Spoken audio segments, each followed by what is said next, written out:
Stop what you're doing. If your SBS broadcast looks blurry on your laptop or desktop, do the following steps. Number 1, click on the wheel icon at the bottom right of your screen. Then click on Quality. Click on the highest quality that's available for you. And number 3, wait for your laptop to load and enjoy the broadcast. If your broadcast looks blurry on your phone or tablet, do the following steps. Number 1, click on the wheel icon located at the top right of your screen. Number 2, click on Advanced. And number 3, click on the highest quality available. If you're still having issues, type in the live chat. Thanks, and enjoy the game. Sports Broadcast Solutions is a broadcasting network for everyone. SBS offers live telecasts on Channel 59.3, YouTube, or Twitch. We include pre- and post-game interviews with the players. You know, I started in the locker room. All the boys were getting going before the game and stuff, and we kind of found a little click at the beginning of the game, so I think that's what got us going. We also include digital live statistics, play-by-play commentary, team highlight reels, and even more than that. Go online to sportsbroadcastsolutions.com or search Sports Broadcast Solutions on YouTube. SBS, a broadcasting network for everyone. Sports Broadcast Solutions is a broadcasting network for everyone. At SBS, we offer a professional broadcasting experience for the non-professional athlete. Just like the pros, we offer everything for you. Play-by-play commentary. A no-hitter at Kane County Stadium. 15 strikeouts, 1 walk, 1 error, and that's it. Color commentary, highlight reels, recruiting videos, and much, much more. Unlike our competitors, we zoom in on the action and always have a live scoreboard with a live time code. If you're ready to have your next sporting event feel like CBS Sports, then make sure to call Sports Broadcast Solutions today. Our phone number is 330-957-7653, or you can go online to sportsbroadcastsolutions.com. SBS, a broadcasting network for everyone. Missing your child's sporting event just plain stinks. But you don't have to worry about that anymore, thanks to Sports Broadcast Solutions. SBS is a live broadcasting network, as well as covering your on-demand needs, recruiting videos, highlight reels, and much, much more. We can broadcast live to any website, and we also post as much on-demand content as you need. For more information about SBS, check out our website at sportsbroadcastsolutions.com. Sports Broadcast Solutions, a broadcasting network for everyone. Sports Broadcast Solutions is a broadcasting network for everyone. Let SBS broadcast your sporting event. We have experience and can generate excitement and permanent digital memories for your team. Tonight. That time, finally a goal for the Stampede! We have professional videographers using high-definition modern-day cameras, color analysts, and play-by-play announcers with state-of-the-art, classy graphical scoreboards to keep you updated. Plus, we have commercials to advertise your team, club, or sponsor, and us. Plus, we do pregame and postgame interviews. Hi, everybody, and welcome to the postgame show brought to you by Marion Central Catholic. My name's Kyle Smith. Well, my name doesn't matter. These young ladies matter. It's senior night as the Hurricanes win a battle down the stretch, 48-46. Hi, I'm Carrie Kramer. I swim 50 breast, 50 free, and 100 back. Whatever your sports broadcast needs, we are at sportsbroadcastsolutions.com. Check us out and become part of the digital sporting world. Sports Broadcast Solutions is a broadcasting network for everyone. Instead of spending hundreds or thousands with all these college recruiting sites, let us put together your college highlight reel. For just a fraction of your potential college scholarship and significantly less than these recruiting services, we got this. In addition, we put together highlight reels for teams, including high school, your club team, or travel team. My teammate gave me a great pass, and I just took it. The other team slashed me, took the opportunity, saw where the goalie was weak, and I just shot it there. Solon, O'Connor, and Marsh back on defense. And Marsh gets a blowout. We got a breakaway at 2-0. A shot, and a goal! So 3-3. The power play was officially over. Whatever your sports broadcast needs, check us out at sportsbroadcastsolutions.com. Check us out and become part of the digital world. Sports Broadcast Solutions is a broadcasting network for everyone. For those of you who would like to broadcast or live stream your event, or maybe make a highlight tape, but would like a sponsor to fund the event, SBS has a myriad of ways to advertise your sponsor during our broadcasts. We have commercials. We have on-air reads by the announcers. Albatross Physical Therapy and Wellness specializes in pain-free. We have graphics, and we have watermarks. Finally, Sports Broadcast Solutions can create a commercial for you or your sponsor. Whatever your sports broadcast needs, we are at sportsbroadcastsolutions.com. Check us out and become part of the digital sporting world. Sports Broadcast Solutions is a broadcasting network for everyone. For those of you that just want raw footage of your sporting event, but no play-by-play or color commentary, you just need us to live stream video from the event over the internet. We will live stream your event on YouTube on our Sports Broadcast Solutions channel. In addition, we also have a dedicated channel on YouTube for live streaming at SBS Livestream. And if you need multiple channels, we can utilize Facebook Livestream and Instagram Live on our channel as well.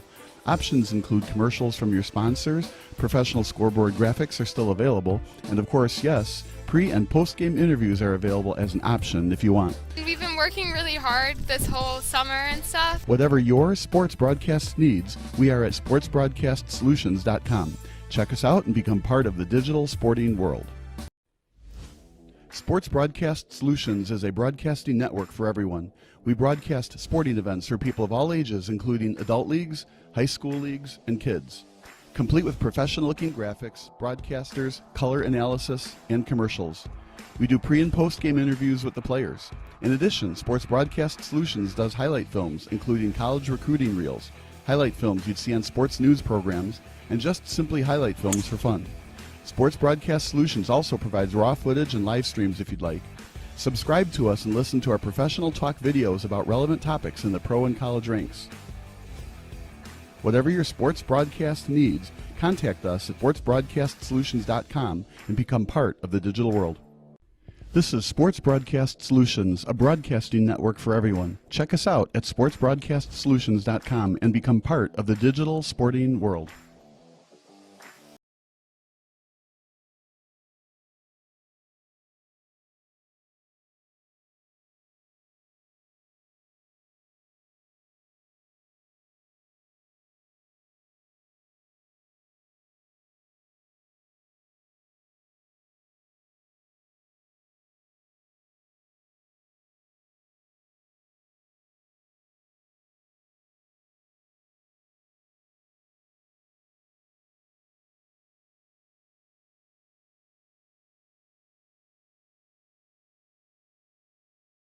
Stop what you're doing. If your SBS broadcast looks blurry on your laptop or desktop, do the following steps. Number 1, click on the wheel icon at the bottom right of your screen. Then click on Quality. Click on the highest quality that's available for you. And number 3, wait for your laptop to load and enjoy the broadcast. If your broadcast looks blurry on your phone or tablet, do the following steps. Number 1, click on the wheel icon located at the top right of your screen. Number 2, click on Advanced. And number 3, click on the highest quality available. If you're still having issues, type in the live chat. Thanks, and enjoy the game. Are you looking for some good food after a Fenwick football game? Then head on over to O'Sullivan's Public House. Located on Madison Street in Forest Park, O'Sullivan's Public House has daily drink specials alongside a year-round beer garden. Open daily from 11 a.m. to 1 a.m.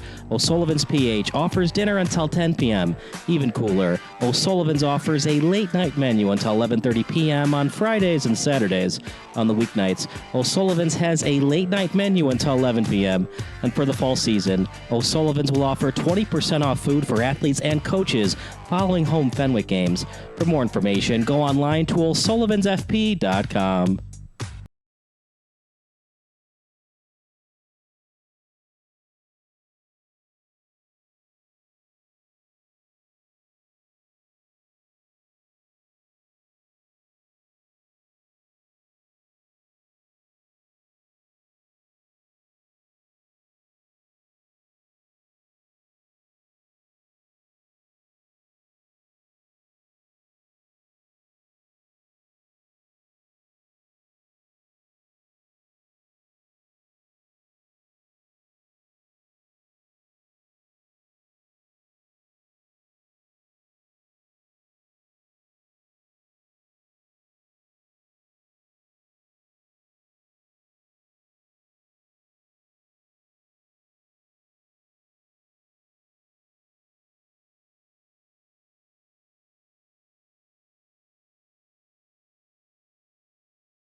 If your SBS broadcast looks blurry on your laptop or desktop, do the following steps.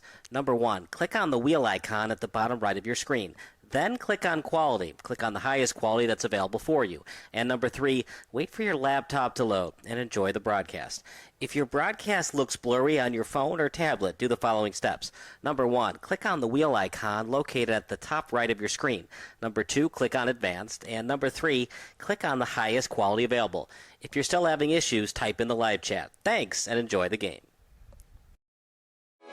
Sports Broadcast Solutions is a broadcasting network for everyone. SBS offers live telecasts on channel 59.3, YouTube, or Twitch. We include pre- and post-game interviews with the players. You know, it started in the locker room. All the boys were getting going before the game and stuff, and we kind of found a little click at the beginning of the game, so I think that's what got us going. We also include digital live statistics, play-by-play commentary, team highlight reels, and even more than that. Go online to sportsbroadcastsolutions.com or search Sports Broadcast Solutions on YouTube. SBS, a broadcasting network for everyone.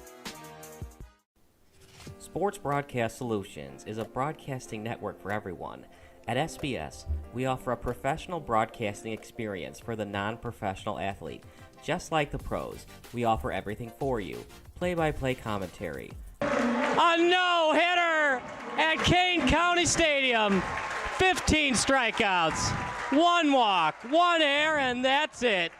Color commentary, highlight reels, recruiting videos, and much, much more.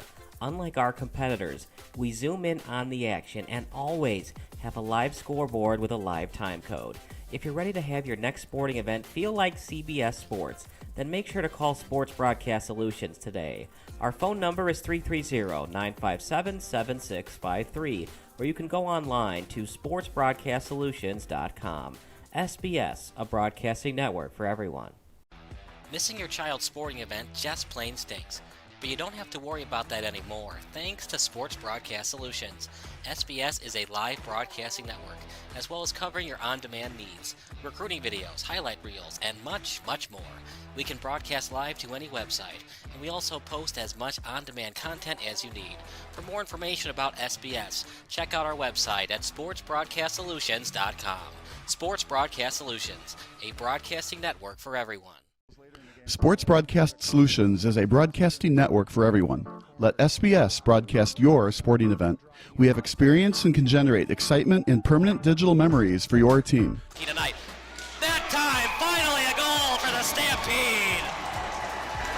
We have professional videographers using high-definition modern-day cameras, color analysts, and play-by-play announcers with state-of-the-art, classy graphical scoreboards to keep you updated. Plus, we have commercials to advertise your team, club, or sponsor, and us. Plus, we do pregame and postgame interviews. Hi, everybody, and welcome to the post-game show brought to you by Marion Central Catholic. My name's Kyle Smith. Well, my name doesn't matter. These young ladies matter. It's senior night as the Hurricanes win a battle down the stretch, 48-46. Hi, I'm Carrie Kramer.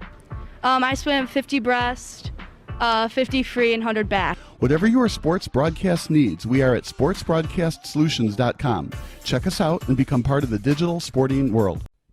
Sports Broadcast Solutions is a broadcasting network for everyone.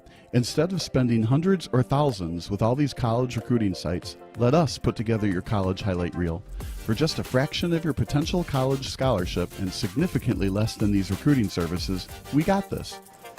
In addition, we put together highlight reels for teams, including high school, your club team, or travel team. My teammate gave me a great pass, and I just took it. The other team slashed me, took the opportunity, saw where the goalie was weak, and I just shot it there. Solon, O'Connor, and Marsh back on defense. And Marsh gets a blowout. We got a breakaway at 2-0. A shot, and it's goal! So 3-3. The power play was officially over. Whatever your sports broadcast needs, check us out at sportsbroadcastsolutions.com. Check us out and become part of the digital world. Sports Broadcast Solutions is a broadcasting network for everyone.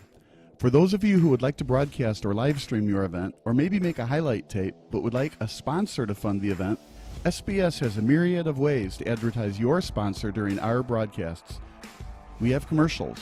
We have on-air reads by the announcers. Albatross Physical Therapy and Wellness specializes in pain-free. We have graphics, and we have watermarks. Finally, Sports Broadcast Solutions can create a commercial for you or your sponsor. Whatever your sports broadcast needs, we are at sportsbroadcastsolutions.com. Check us out and become part of the digital.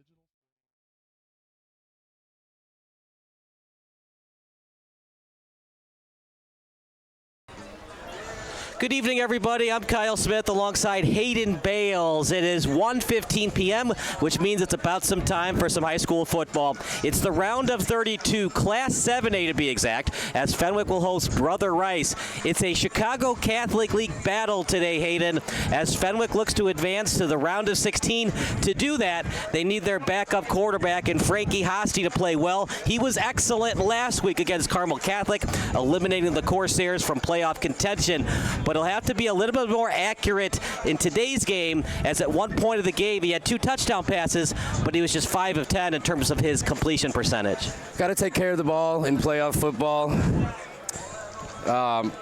In this first round matchup, he actually came in for Jamin Williams last week, did a great job, especially considering the circumstances with his family, and came in, took over for the team, and now we're here this week. And like you said, got to take care of the ball, got to make sure that we play a clean game and get the win.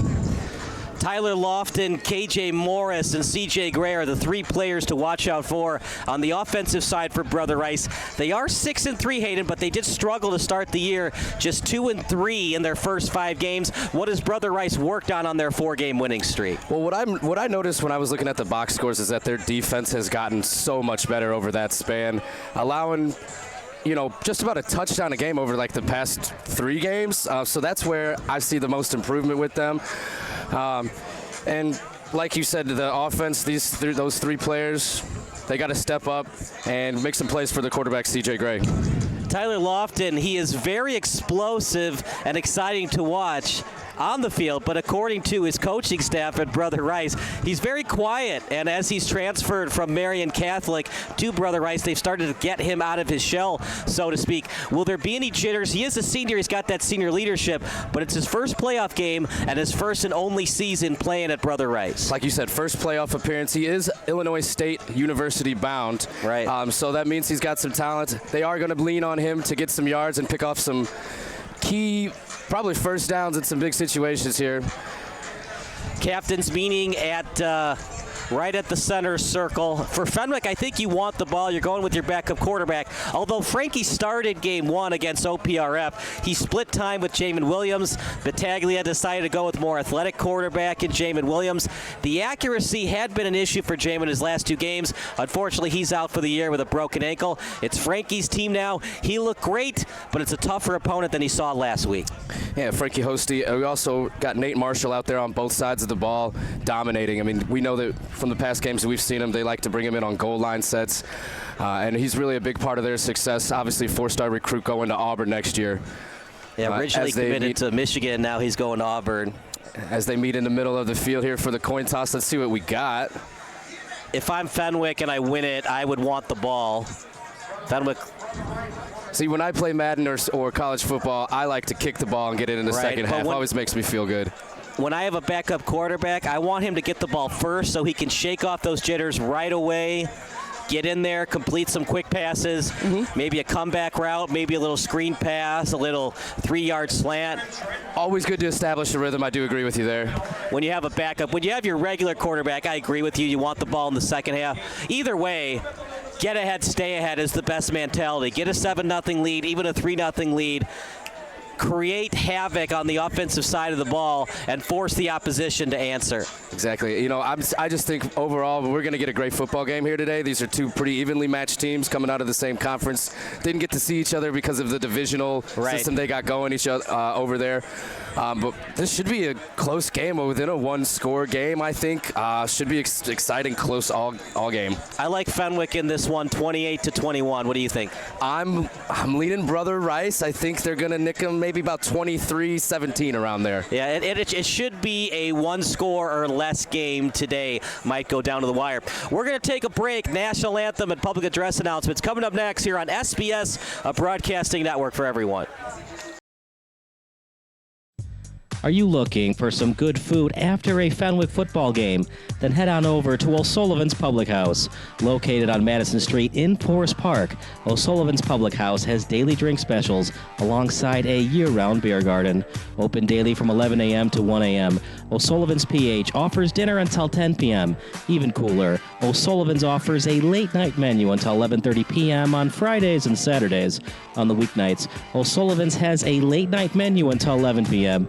And for the fall season, O'Sullivan's will offer 20% off food for athletes and coaches following home Fenwick games. For more information, go online to o'sullivansfp.com.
Stop what you're doing. If your SBS broadcast looks blurry on your laptop or desktop, do the following steps. Number 1, click on the wheel icon at the bottom right of your screen. Then click on Quality. Click on the highest quality that's available for you. And number 3, wait for your laptop to load and enjoy the broadcast. If your broadcast looks blurry on your phone or tablet, do the following steps. Number 1, click on the wheel icon located at the top right of your screen. Number 2, click on Advanced. And number 3, click on the highest quality available. If you're still having issues, type in the live chat. Thanks, and enjoy the game.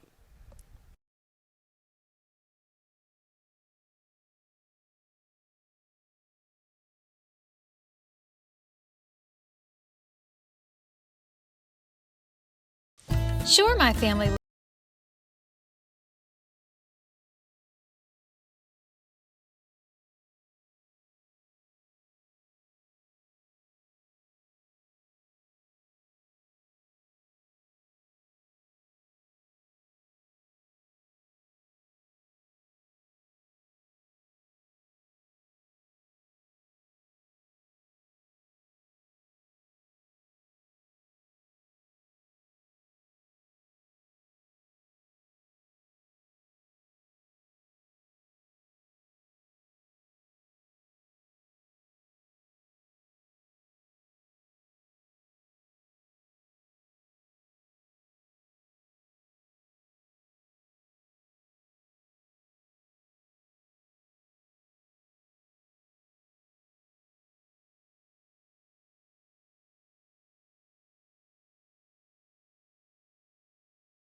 Oh, sorry, not.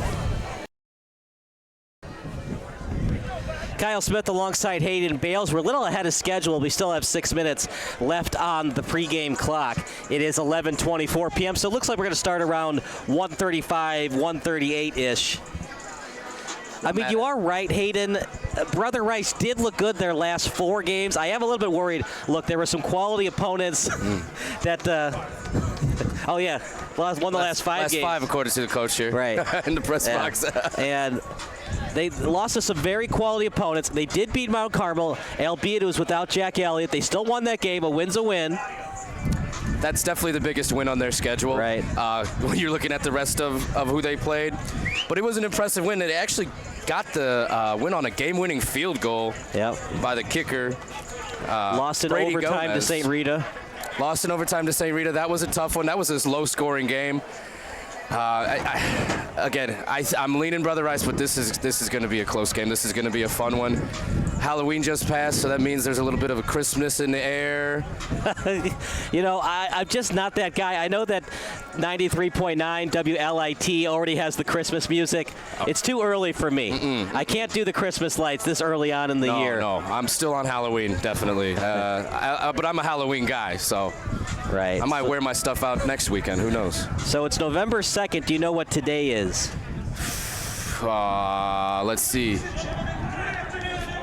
OSU versus Penn State? I don't know. Well, but it's All Souls Day. What? Yesterday was All Saints Day. And do you know the full name of Halloween? All Hallows Eve? Yep, All Hallows Eve. All Hallows so those Eve, are the yeah. 3 days. It's All Hallows Eve, All Saints Day, and then November 2nd is All Souls Day.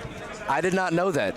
Well, you should have. You just weren't paying attention in history class. Oh, well, that's true. I was taking a few too many naps. You know, I was on the football field. I was tired. You were a little tie-tie after practice? Yeah, you know, we were talking about it before. I never got to experience the playoffs, so this atmosphere is exciting for me. I love coming out here and just seeing the boys all pumped up and seeing the school come around their team and rally around them, so it's a lot of fun. When you were at school, Downers Grove North bought a one-way ticket on board the struggle bus? Oh, man. Let me tell you, we won 3 games my senior year, I think. One of them against OPRF right down the street here. Okay. Now, interesting tidbit of information, the winner of this game actually gets to go and play Downers Grove North in the next round of the playoffs. What was the score of that Downers Grove North game? Off the top of my head, I want to say it was 28-7, right around there. I was actually watching the Bennett game because I was working that game yesterday, so I didn't get a chance to watch it. But yeah, they're a lot better than we were when we were there. So here we go, National Anthem presented by O'Sullivan's Public House.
About some time for some high school football. It's 1:28 p.m., so in a couple of minutes, I believe Fenwick won the toss, so they will receive one of the best traditions here at beautiful Triton College Stadium.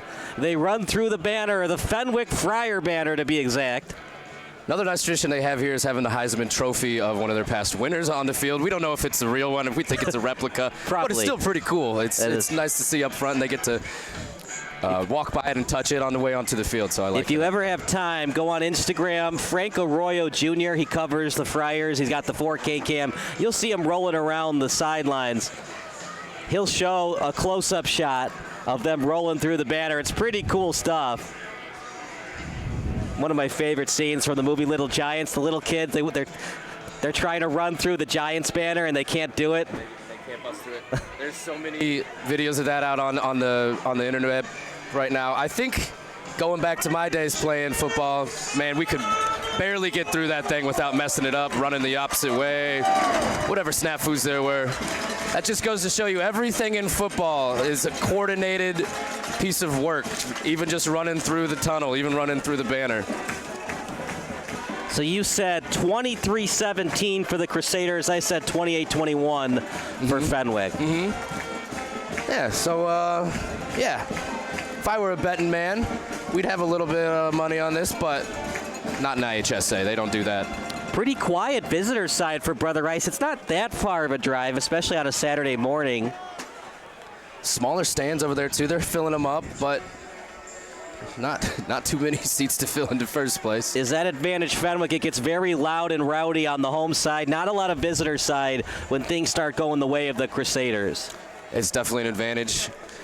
We got the band here. We have the cheerleaders out here. Everyone's here. Looks like the student section's popping. So that could definitely give the home team a little bit of momentum in this first round 7A football matchup. So we're going to start right at 1:30. It looked for a minute there we're going to start a little bit later, but we're going to start right at 1:30. Right at 1:30. I like that. Promptness. Brother Rice has done very well on their kickoffs this season. Brady Gomez, he kicked that game winner to beat Mount Carmel. He is not afraid of the moment. So you know he's got ice in his veins. It's just a regular kickoff. Good for him. Let's see Could be a squib kick. I was going to say, see, he's lining up a little awkwardly here. Not surprised, and there, fumbled by Fenwick. Has to go into contact. It was fumbled by Ben Jarnecki. And that's why they do it, partner, because teams are used to the long kickoff all season. It's a live ball once it's kicked off, so if you touch it and fumble it, Brother Rice can recover. In fact, even if you don't touch it, it's a live ball. We saw that last year in the Fenwick OPRF game where OPRF forgot about that rule, and Fenwick recovered at the OPRF 10-yard line. Generally, when you have a kickoff, you have your hands team for onside kicks, and then for regular kicks, you're just going to have some bigger guys that are ready to block, so they don't necessarily have the hands. So that's exactly why you do that, especially at the high school level. 7 defensive returners from last season for the Friars, but meanwhile they're on offense. As faking the handoff to the sideline, completed to Stewart. 1st and 10, that's what we talked about, Hayden. Quick passes to give your quarterback some confidence. Nice little quick pass. Looked like it might have been an RPO, just to maybe give the ball to the running back, but he looks outside, gets his guy, and he makes a nice little run on the outside up the sideline to get the first down. Yeah, just a simple fake handoff. A little bit of an RPO look. One in the backfield. They're going to split the wide receivers. That's Morgan alongside Hosty. Smith in motion. He runs to the other side. Screen pass to Bjorson. Gets a couple of yards and then brought out of bounds by the Crusaders. Nice, another screen play for Fenwick there. The cornerback makes a better play on the ball this time, coming up and tackling him after about a 3-yard gain. So one in the backfield, same wide receiver set. As rolling outside the pocket is Hosty. And he'll just throw it away, and you got to get more umph on that throw. That was almost picked off by the Crusaders, Donovan Brown. He was right there waiting, and that's why exactly what you said. You got to get, when you're throwing that ball out of bounds, man, make sure to try to hit your mom in the crowd or something like right. that. Like, that's where you want that ball. Frankie's doing it for Dad. Had 3 touchdown passes as a hard count by Hosty. It's a very disciplined Brother Rice team. If you're going to beat them, it's got to be hard-nosed football. You're not going to get a lot of encroachment penalties against the Crusaders. One in motion for the Friars. That's Stewart. Screen pass set up, read well by the Crusaders. Fumble, loose ball. Brother Rice. A lot of Crusaders around it. Brother Rice ball. Excellent penetration up front by the Crusaders. Mistake by Hosty. Looks like a screen pass gone wrong there. Some of the linemen just kind of flew by their guys, and yeah, it looks like the running back was supposed to get that one on the screen and just couldn't hold on to it. That's not what you want to do, though, when you have that, when the rush gets to you, got to hold on to the ball. You know, you never want to take an intentional grounding, but an intentional grounding still would have been better than a fumble return. Better than a fumble. Yep. You know, it was snuffed out well by the Crusaders. In that position, I think you have to take the intentional grounding. Look at this field position for Brother Rice starting on their own 25. Not a great pass, but still completed. It goes out of bounds as it was completed to his wideout and Daniel White. From Hoffman Estates, he used to play for the Hoffman Estates Junior Vikings. One of the top targets out here for C.J. Gray. Ran a 2-quarterback system last year. Now it's single signal caller. Hard count by Brother Rice. You'll see a lot of that nowadays. Yeah. You'll take the 3 if you're Brother Rice, but you're thinking 6 after that nice fumble return. With this field position, got to be thinking getting into the end zone. It's also early. Off to Lofton. He's a big boy. Yeah. We saw him run a lot for Marion Catholic. They didn't have a huge quarterback system and spread offense at Marion Catholic. So I mean, you could tell from up here that's a big boy. You could tell why he's going to Illinois State next year. So it'll be 3rd and 7, hard count by Gray. They bring in the backup running back. Also goes by Charles, but usually likes to go by CJ. I don't know, Sir Charles Barkley. Sometimes Charles works better than the CJ. 3 wide receivers to the right. Clean pocket for Gray. Eyeing the end zone. And it's out of bounds. He was trying to get it to White. Good coverage by Nate Marshall, and that's why he's going to Auburn. Spread them out. You use the wide side of the field there to your advantage. You got trips on the right, and just try to toss it up there to the end zone for him. Unsuccessful this time, but you got to make the defense respect that. Make it a little bit easier for you on 4th down here. All right, that was Josh Morgan on the coverage. 4th down, I'm surprised by this. I'd kick the field goal, but they're going to go for it. I mean, it tells you the mentality right away, what we're probably going to see for the rest of the game, that they're not settling for some field goals. 4th and 3 at the 18. Gray with 1 in the backfield. Crowd on their feet. Fakes the handoff. Picked off. Excellent job reading the quarterback's eyes by Jack Thies. I don't think we had the first down there at all. But, I mean, an even better play to not only get the stop and get that interception. Way to just hawk that ball. Look, it's easy to say in hindsight, bad play call. It was 3 yards, so do you want to run a pitch play to Lofton? Probably not, but he is hard to tackle in space. Maybe do a pitch play there instead of a quick pass. That would have at least. Here's the thing, though. 4th down, you're turning the ball over either way. Coach says interception there is just as good as a turnover, really.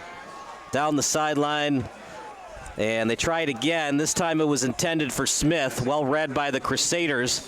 On the coverage was Keith Edwards. So this is what we call sudden change here. So that first play out of the interception, the offense probably is going to take a shot. That's what that was right there. What would you have run on 4th and 3? Would you have done a pitch play to Lofton? I actually like the play call. I'm a guy that hates the hindsight, like you said. If that was successful, it would have been a great call, right? Just a quick 3-yard out. The cornerback was sitting on it, though. Hosty, as it was intended for Emmett Romeus. Oh. Yeah, I agree. We're going to watch it on replay in a second, but sure looked like it hit the turf. That was close. Obviously, the crowd does not like that one. Well, the crowd always doesn't like when things don't go their way. And now, Nate Marshall checking into the game at wide receiver, and they're going to double him. They're not messing with that today. Hard counts. It was close. The closest Crusader to jump offside was King Liggins. Hosty. Pump fake. He's got a man open, and he gets it to him. Uh-oh. Yards after catch. Here goes Smith. Down the far sideline. And a potential touchdown saving tackle by Donovan Moody. Jonathan Moody with the touchdown saving tackle by a shoelace because he had some green grass in front of him. That was just a quick curl route to the inside there. Made the first defender miss and just kept running. Quick snap here. Hosty with time. Rolls to the left. And a little bit underthrown. Oh. Dangerous pass, partner. When it's not there, just throw it away. I mean, that looks like me on the video game, just up there chucking it. That was almost a great one-handed catch by the receiver there. Just couldn't keep his hand on it. The defender made a good play, though, too, to break that up. Man, let me tell you, I throw about 3 picks a game on that darn video game that I love so much. Were you the guy that you'd be in shotgun formation, you would still run back 10 steps? Oh, yeah, no punts. We're running all verts on 4th down on our own 10, so. Hand off to Morgan. He gets to the sideline. Positive yardage, 3rd and somewhat manageable coming up for Fenwick. Looked like Donovan Brown on a tackle there. We got a player down. King Liggins, that's going to be a tough one to fix and replace for the Crusaders. We'll take a timeout as well. It's 0-0 with 9:42 remaining in the first quarter. Are you looking for some good food after a Fenwick football game? Then head on over to O'Sullivan's Public House. Located on Madison Street in Forest Park, O'Sullivan's Public House has daily drink specials alongside a year-round beer garden. Open daily from 11 a.m. to 1 a.m. O'Sullivan's PH offers dinner until 10 p.m. Even cooler, O'Sullivan's offers a late-night menu until 11:30 p.m. on Fridays and Saturdays. On the weeknights, O'Sullivan's has a late-night menu until 11 p.m. And for the fall season, O'Sullivan's will offer 20% off food for athletes and coaches following home Fenwick games. For more information, go online to o'sullivansfp.com.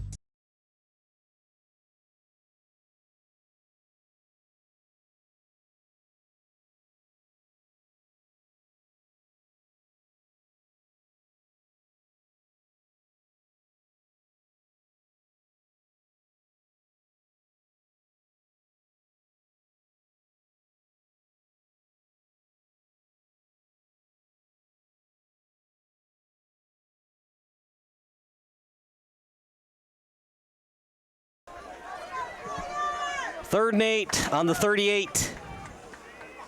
Hopefully King Liggets comes back for Brother Rice. He's a big player for them.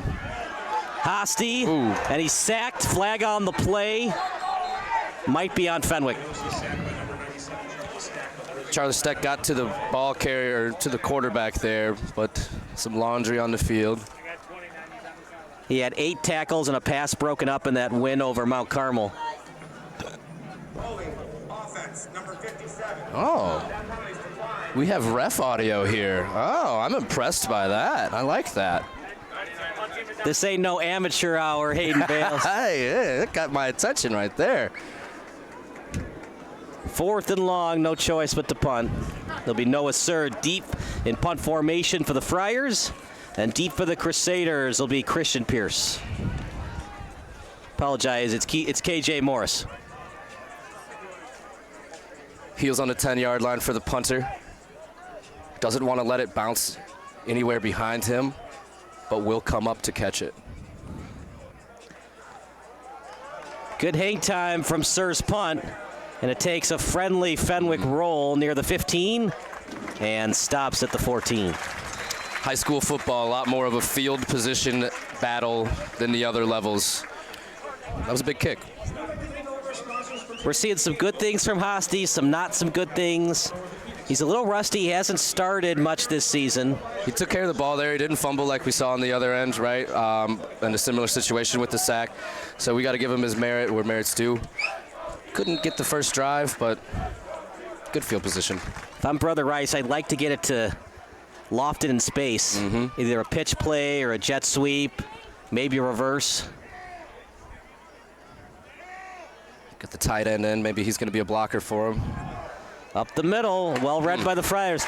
They have been excellent on defense. Outside of the Mount Carmel game, they struggled a little bit defensively. They were actually winning that game 10-7, then 28 unanswered points by the Caravan. Yeah, averaging about 14.6 points per game, this defensive unit is. Other than that one game, they have been very solid all year. Which really, something's got to give when you look at these. You know, Brother Rice offense averages about 30 points a game. Something's got to give. Brother Rice looked a little shaky on their first possession. 2nd and 7. Lofton gets to the edge. Stiff arm, gets out of bounds. Might be a flag. They're going to say that the hit was just before he got out of bounds. I don't know, Hayden, what do you think?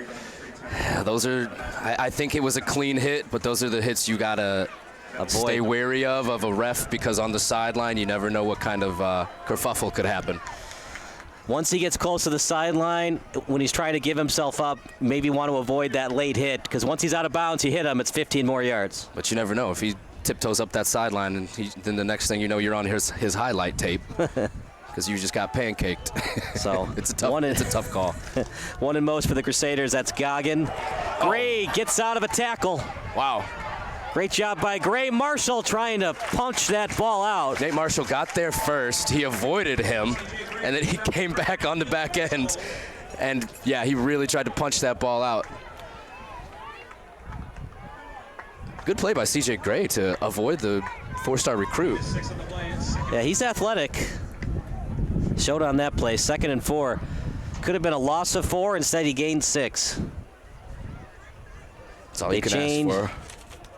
They changed the man in the backfield. Now it's Jalen Green beside Gray. Green will take it.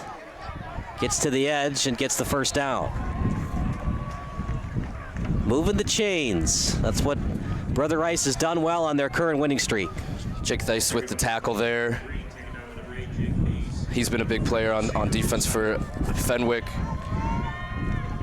Playing strong safety, kind of that slot cornerback position for. Handoff up the middle. That's Marshall to tackle. Who else? But more positive yards. They are not scared of Marshall. They're going right at him and they're attacking. He's actually, looks like he might be staying down here. Oh, no. Which is not what you want to see. He's getting up slowly. Trying to get up on his own accord. Not enough time to get up, so he'll probably have to sit for a play. I'm thinking he just got the wind knocked out of him or something. He did get up on his own accord, so he should come back. Meanwhile, coming in for him is Aiden Burns, the senior, 5'10", 190 pounds. A little bit of a different player.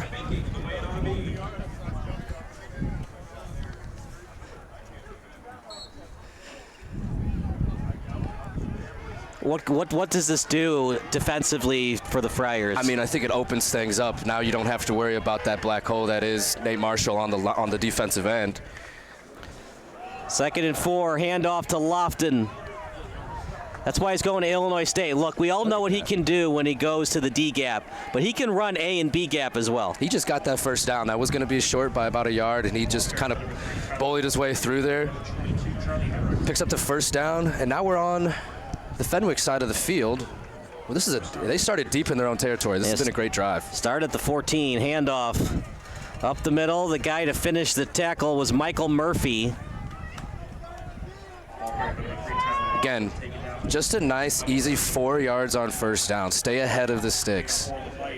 Does it matter at all that it's 0-0 instead of 3-0? Brother Rice could have had the field goal and they'd have that early lead. Early in the game, I don't think it makes that big of a difference, especially where they lost the ball. It didn't end up mattering. But 3 on the board would be nice right now. 2nd and 6. As a quick pass near the sideline, it was completed to Danielle White. 3rd and short coming up. Marshall back in. Good to see that. Trips out to the left here on the open side of the field. It's a spread offense, so they don't go under center very often. Coming out of the tunnel, I mean, it looked like they had some real good athletes on the team. Handoff. It's going to be close, but I think he got it. Chains aren't moving yet. Up the ref signaling 4th down. Wow, that was not a friendly spot for Brother Rice. I really thought he got it. No measurement? Yeah, no, wow. I mean, that's a very rough spot. I would have given him at least a foot. Big 4th down here. You can hear the crowd react to it. You don't necessarily have to go for it if you're Brother Rice. You could do a hard count if they don't jump. You can call timeout or take the delay game to punt, but I think they're going to go for it. Again, in high school football, this is 4-down territory. Oh. Read well by the Friars, and it's a sack. I like the idea of going for it. Maybe a questionable play call. I think they overthought. I would have liked to go under center and do the old Tom Brady play. Maybe a nice little tush push. Usually those work well when your guy squats 400 pounds, though. I don't know if they have that here at Brother Rice.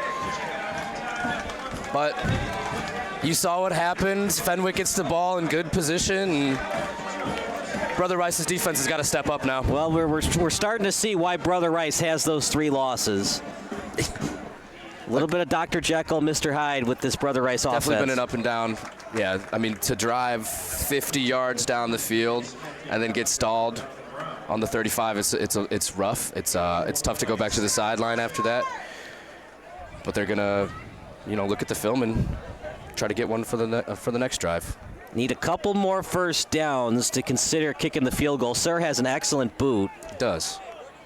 And obviously, like we were talking about, the pressure's nothing to him. Hosty with time to the sideline. A little bit high, coming back to the ball well was Stewart, and he's brought down close of the chains.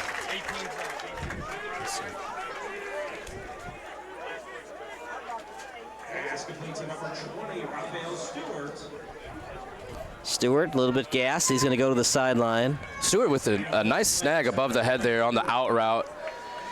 Had to kind of almost wrestle it away from the corner.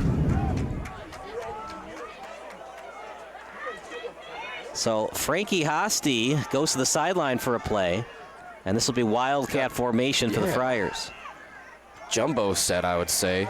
Jack Paris going into contact. 1st and 10 for the Friars. Now that's a good call right there. 3rd down short.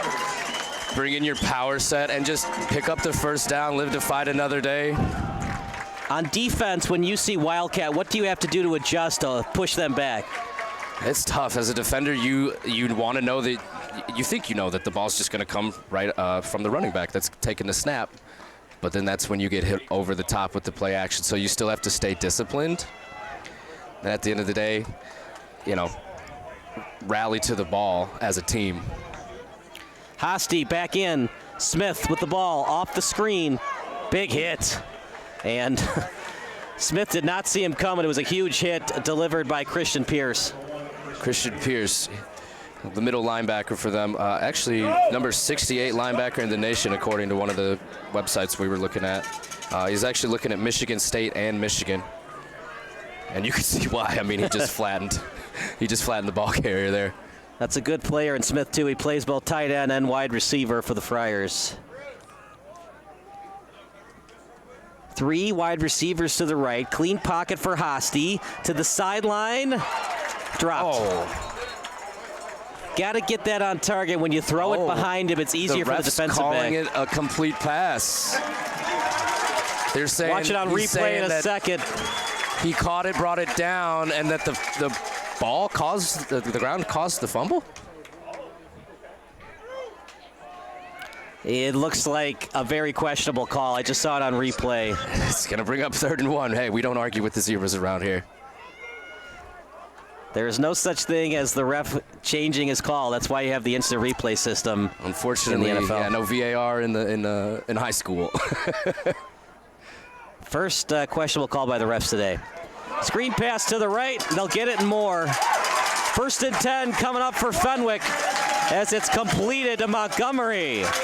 I wonder if that play came from the sideline. It looked like they had a lot of people up in the middle, and they did the thing where they look over to the sideline, and they call the screen pass on the bubble pass. Officials timeout. We'll take a 30-second timeout as well. It's 0-0 here at Triton College Stadium. Yeah, that was an incomplete pass, Kevin, right? Are you looking for some good food after a Fenwick football game? Then head on over to O'Sullivan's Public House. Located on Madison Street in Forest Park, O'Sullivan's Public House has daily drink specials alongside a year-round beer garden. Open daily from 11 a.m. to 1 a.m. O'Sullivan's PH offers dinner until 10 p.m. Even cooler, O'Sullivan's offers a late-night menu until 11:30 p.m. on Fridays and Saturdays. On the weeknights, O'Sullivan's has a late-night menu until 11 p.m. Fenwick with the ball. It's a handoff to Montgomery. He goes into contact, and a nice gain on 1st and 10. Again, just take advantage of the space on the field. Kind of fake the pass there, but really just let your running back get some runs here and wear down that defense up front. 2nd and 5 at the 26. Handoff to Morgan. There he goes. Past the chains, and they will move shortly. Whenever they bring Nate Marshall into the game at wide out on offense, the Brother Rice defense is countering by putting 2 people on him, which is opening up the rest of the field for the rest of the Fenwick Friars. Deepest that Fenwick has been in Brother Rice territory today. Look at this. Look on the outside number. You got 2 people on Nate Marshall on the bottom of your screen. They haven't passed to him a lot. I know he's athletic, but Bjorson is probably their best target. Should be a flag. What? I'm surprised. His hand was all over the receiver. I know that there's a 5-yard grace period, but you can't tug at the jersey before he has the ball. No. No, but I mean, that's an example of what I'm talking about with even if they don't throw to him, the fact they got 2 people on him is just going to open up all that space over there to the other side. And right. I'm a little surprised by Hayden. You don't have to do double coverage right away. You can have help over the top with the safety. This is like old school. It looks like he's about to release on a punt. Looks like a basketball game right now. Kobe Bryant's out wide. They're in his pocket. There you go. They bring another wide receiver out. This I agree with more, but they have the help over the top. Yeah, they came into this game plan. They did not want him to get any touchdowns. Timeout Fenwick. We'll stick with the action. Sniff the ball. So first timeout called for either team. Maybe a little bit not understanding the next play call by this offensive line. Only problem with that, Hayden, it's a timeout that you won't have in the second quarter on a 2-minute drill. At the end of the half, you definitely want to have all your timeouts. But you also want to put some points on the board here. Being on the 20-yard line, it's 2nd and 10 now. You don't want to go into a 3rd and long. I like the timeout call by the coach there. What do you want to do here offensively? Do you want to throw it to the end zone or maybe a comeback route? I'm thinking this is 4-down territory, right? Gain maybe just a 5-yarder, right? 3rd and 5. Then we can go another 3-yard gain. Then we got 4th and 2. It's just a chip away here. You don't have to get it all at once.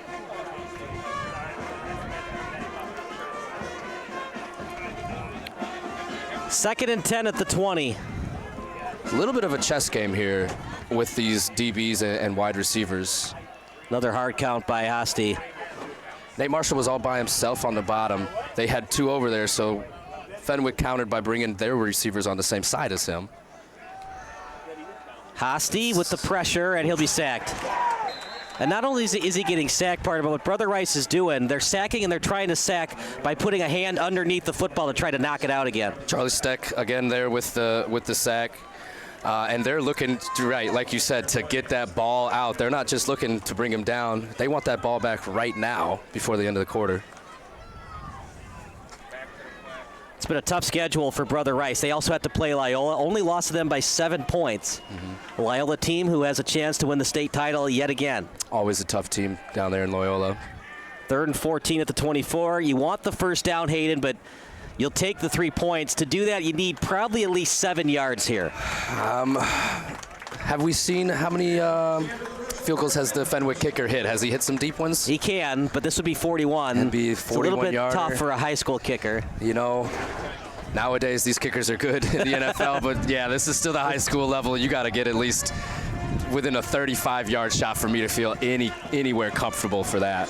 So that does it for the quarter. We'll take a quick 15-second break. More football action coming up next. Are you looking for some good food after a Fenwick football game? Then head on over to O'Sullivan's Public House. Located on Madison Street in Forest Park, O'Sullivan's Public House has daily drink specials alongside a year-round beer garden. Open daily from 11 a.m. to 1 a.m. O'Sullivan's PH offers dinner until 10 p.m. Even cooler, O'Sullivan's offers a late-night menu until 11:30 p.m. on Fridays and Saturdays. On the weeknights, O'Sullivan's has a late-night menu until 11 p.m. And for the fall season, O'Sullivan's will offer 20% off food for athletes and coaches following home Fenwick. Second quarter about to start. 3rd and 14 for the Friars. I'm Kyle Smith alongside Hayden Bales. We got the Uptown Funk playing from the band. Great day, beautiful day. It is a great day for football. No wind. It's going to help out Noah Sir because he's probably going to be kicking on the next play. Mm-hmm. Clean pocket for Hosty. He's got Marshall, overthrew him. Good idea. And they just couldn't complete it to Marshall. Looks like a corner route from the slot there. Marshall, a bench concept. Bring that slot cornerback with you just a little bit out of his range, which is large. I mean, he had a bomb against Carmel Catholic. Yeah, it's an absolute bomb over the top. Noah Sir, he's got a boot. This is a 41-yard attempt. Good snap. The hold is there. The kick. Ooh. Straight through the uprights. 3-0 Friars, an absolute boot by Noah Sir. What'd I say, 35? He said, I got 41 for you. That would have been good from 50. That was a nice kick. And with some pressure, too, the Brother Rice line almost blocked that one. He kept his composure right through the uprights. We'll take a break. 3-0 Friars here on SBS.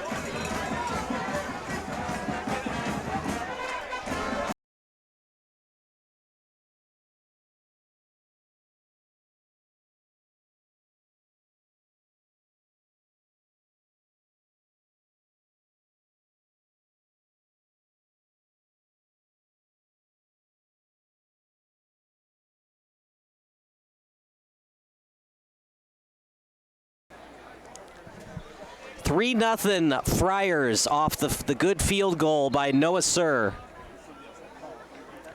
Oh. And an onside kick. Fenwick's after it. Brother Rice got it. I disagree with that play call a lot. That caught me off guard. It was a good idea.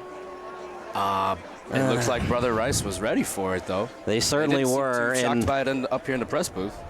It's also a Brother Rice offense that's been up and down. Why do you want to give them confidence?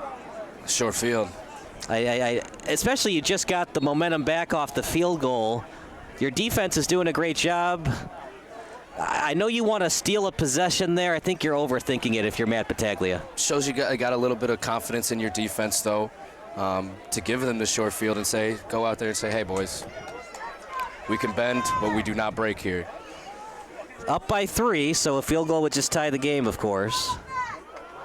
Lofton off the B gap, read well by the Friars. They are keeping these running backs in check. We really haven't said KJ Morris's name a lot today. They're going to have to find a way to get the ball downfield. And these quarterbacks and safeties, in high school football, usually it's just one safety. Mm-hmm. But some teams use 2. I mean, I do love running the ball here consistently. I think football today has just gone way too far away from the run. Right. You know what's interesting, though? You think of the best teams in the NFL today. Besides the Chiefs, they're not known for running the ball, but the Lions, 2 excellent running backs. The Vikings, right? You got to be able to run the ball. Even when there were, Drew Brees and Tom Brady were throwing for 5,000 yards a game, they had a little bit of a running game to be able to establish that pass, right? Even if you're not planning on running the ball, you have to establish it and at least make them think you're going. As we got a little bit of laundry on the field. False start. Only problem with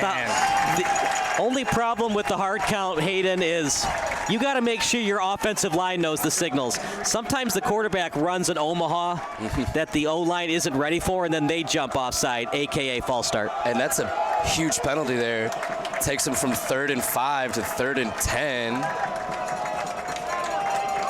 And maybe this is exactly why Coach Battaglia did that onside kick. He didn't have much faith in the Brother Rice offense either. Gray with time to the sideline. It's going to be close. What do they signal? Incomplete pass.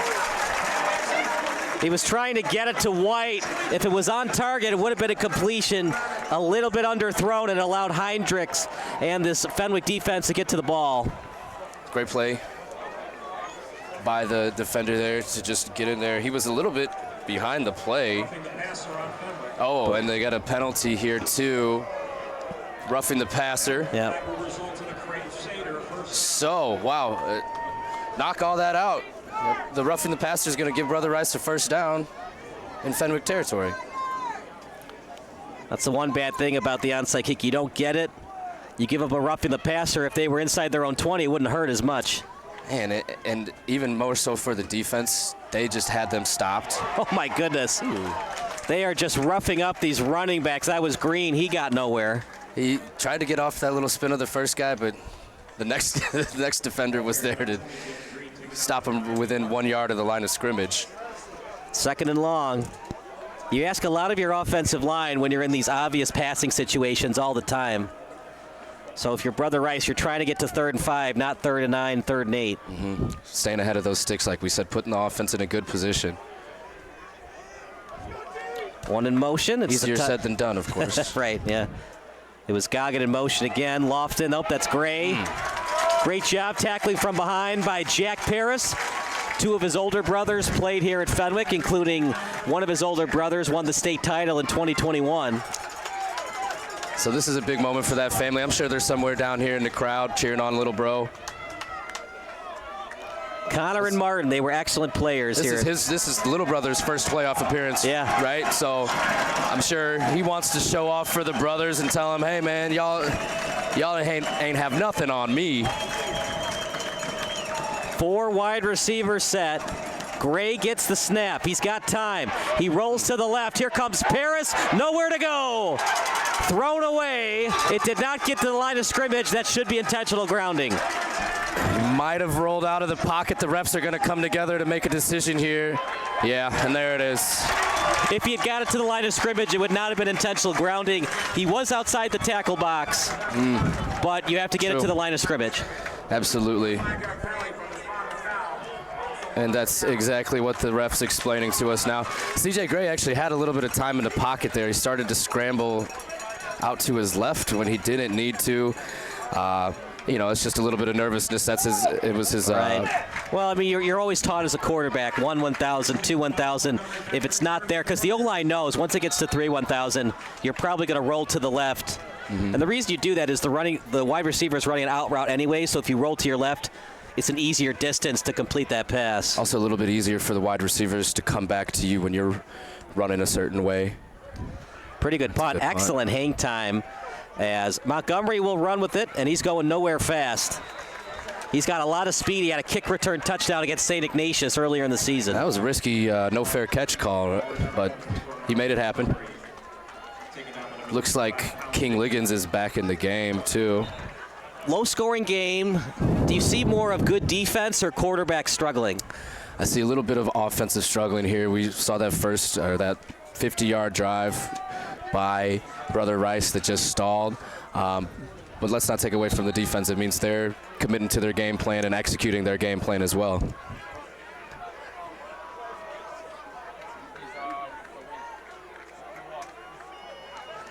Let's see. 1st and 10 at the 21. Very good coverage, as on it was Charlie Barkmeyer. You know, we wondered why they went with Jamin Williams. Those are the passes that Jamin is good in, not so much for Frankie Hosty. Yeah, a little bit of a sprint flood concept there, just get everyone rolling to one side of the field. A little bit tough for a right-hander to make that throw across his body, though. 2nd and 10 at the 21. You'd like to get a first down to give your defense a rest. A little bit of confusion for the Fenwick offense as... That was, Raphael Stewart. 20 is Raphael Stewart. Oh, it's number 20. I thought it was number 2. Number 20, Raphael Stewart, got hurt on that last play. Morgan up the middle. Still on his feet. Boom. A yard short of the first down. The guy to bring him down was Christian Pierce. Uh-oh, and an injury to their offensive lineman. It's a big man. You never want to see a big guy like that down. We've seen him on lead blocks, and the injured Friar is Logan Schultz, 6'3", 285 pounds. You hate to see it. We hope he can come back. Meanwhile, we'll take a break. You're watching the Crusaders against the Friars here on SBS.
SBS broadcast looks blurry on your laptop or desktop, Do the following steps. Number 1, click on the wheel icon at the bottom right of your screen. Then click on quality. Click on the highest quality that's available for you. And number 3, wait for your laptop to load and enjoy the broadcast. If your broadcast looks blurry on your phone or tablet, do the following steps. Number 1, click on the wheel icon located at the top right of your screen. Number 2, click on advanced. And number 3, click on the highest quality available. If you're still having issues, type in the live chat. Thanks and enjoy the game.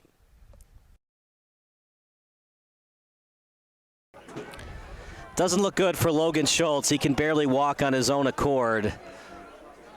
Big loss. Left tackle.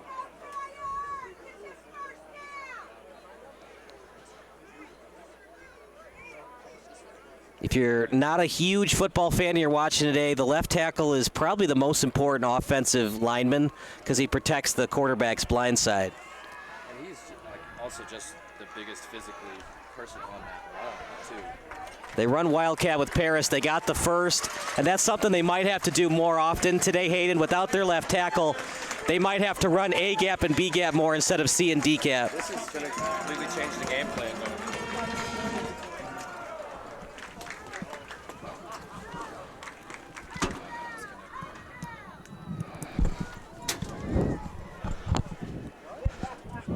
First and 10 at the 34.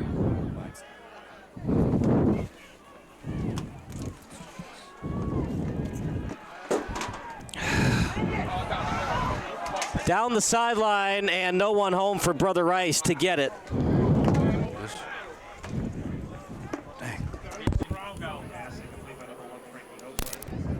Test. Second and 10 at 34. Apologize for the audio difficulty. As second and 10 coming up for the Friars. Not only are we your announcers, but we're also your AV guys. Commentators. Announcing his public address. Okay. Well, you're right. Color commentating. Color analyst, or as Jennifer Aniston said in the movie Along Came Polly, analyst. That's a great movie. Second and 10. Hosty will roll to the right. Dangerous throw, and it's incomplete. Oh, my God. And the reason I say dangerous throw, Hayden, when you're running to your right, you don't want to throw across your body like that, ideally. Not only that, he might have caught the ball if he wasn't just getting hugged by the defender there. I'm shocked they did not call it pass interference. Yeah, there's been a couple of no calls. We saw on the screen pass when Fenwick was driving earlier. Mm-hmm. There is a 5-yard grace period, but you can't tug at the jersey before he has the ball. I mean, he was wrapped all over him 5 yards down the field, and the ref was standing right there, so I don't know. That's the precedent they've been set. It's old school football today, 1970s and 1980s rules. You're right. You are not going to get gifted pass interference today. Need somebody to break out the triple option. Hosty with tons of time. Downfield, double coverage, no chance. Trying to get it to Romeo. I don't know. The play call, you only needed 10 yards. I know you want to take a shot, but Brother Rice has a lot of speed at safety. It didn't look, that might have been like a broken play or something. He kind of looked to his left, decided to go back to the other side. And yeah, it was just not there. Double covered. Asking a lot of Nate Marshall, Jack Paris, and this Fenwick defense. 7 defensive starters from last season, so that's good. But for Brother Rice, when you're the away team, when you're the lower seed, you just keep it close. You keep it close, and you put the pressure on the home team to win. Close. And Brother Rice has been here more recently than the Fenwick Friars. Yeah, Fenwick missed the postseason last year. What a kick by Sir. Little short. Oh. Going to be returned by Morris. Gets past the 40. Past midfield. Morris down the sideline. One man to beat. And he's taken down inside the 15.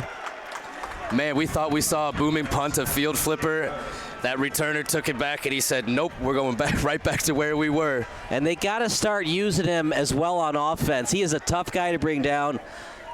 You can still use Lofton, obviously, but I'd like to see a little bit more of using both Morris and Lofton. Keep this defense guessing, because we saw on special teams, Lofton is tough to bring down in the open field. And let me tell you, the coaching staff here knows it too, because as soon as he got that ball in the open field, they all stood up. They knew something could happen there, and it did. They got him all the way down inside their own 20 in the red zone to start the drive off. Definitely in field goal range for Gomez. If you're just joining us, they were inside the 20 last time as Lofton again breaks off a tackle. It is hard for him to get in the open field today. The way this game is going, you got to keep that field goal kicker in your back pocket. 3's going to tie it, and there might not be too many points the rest of the game. So I wouldn't call this 4-down territory just yet anymore. One in the backfield, hard count. They keep doing them, Hayden, but the defenses are not biting. Yeah, looking to the sideline. It might be a thing where they're trying to get a read on the defense. Morris with time. Morris to the end zone. Not even close. And they get some laundry on the field. Looking like... was it pass interference? We're going to watch it in 10 seconds to see. But you call that one, you don't call the others.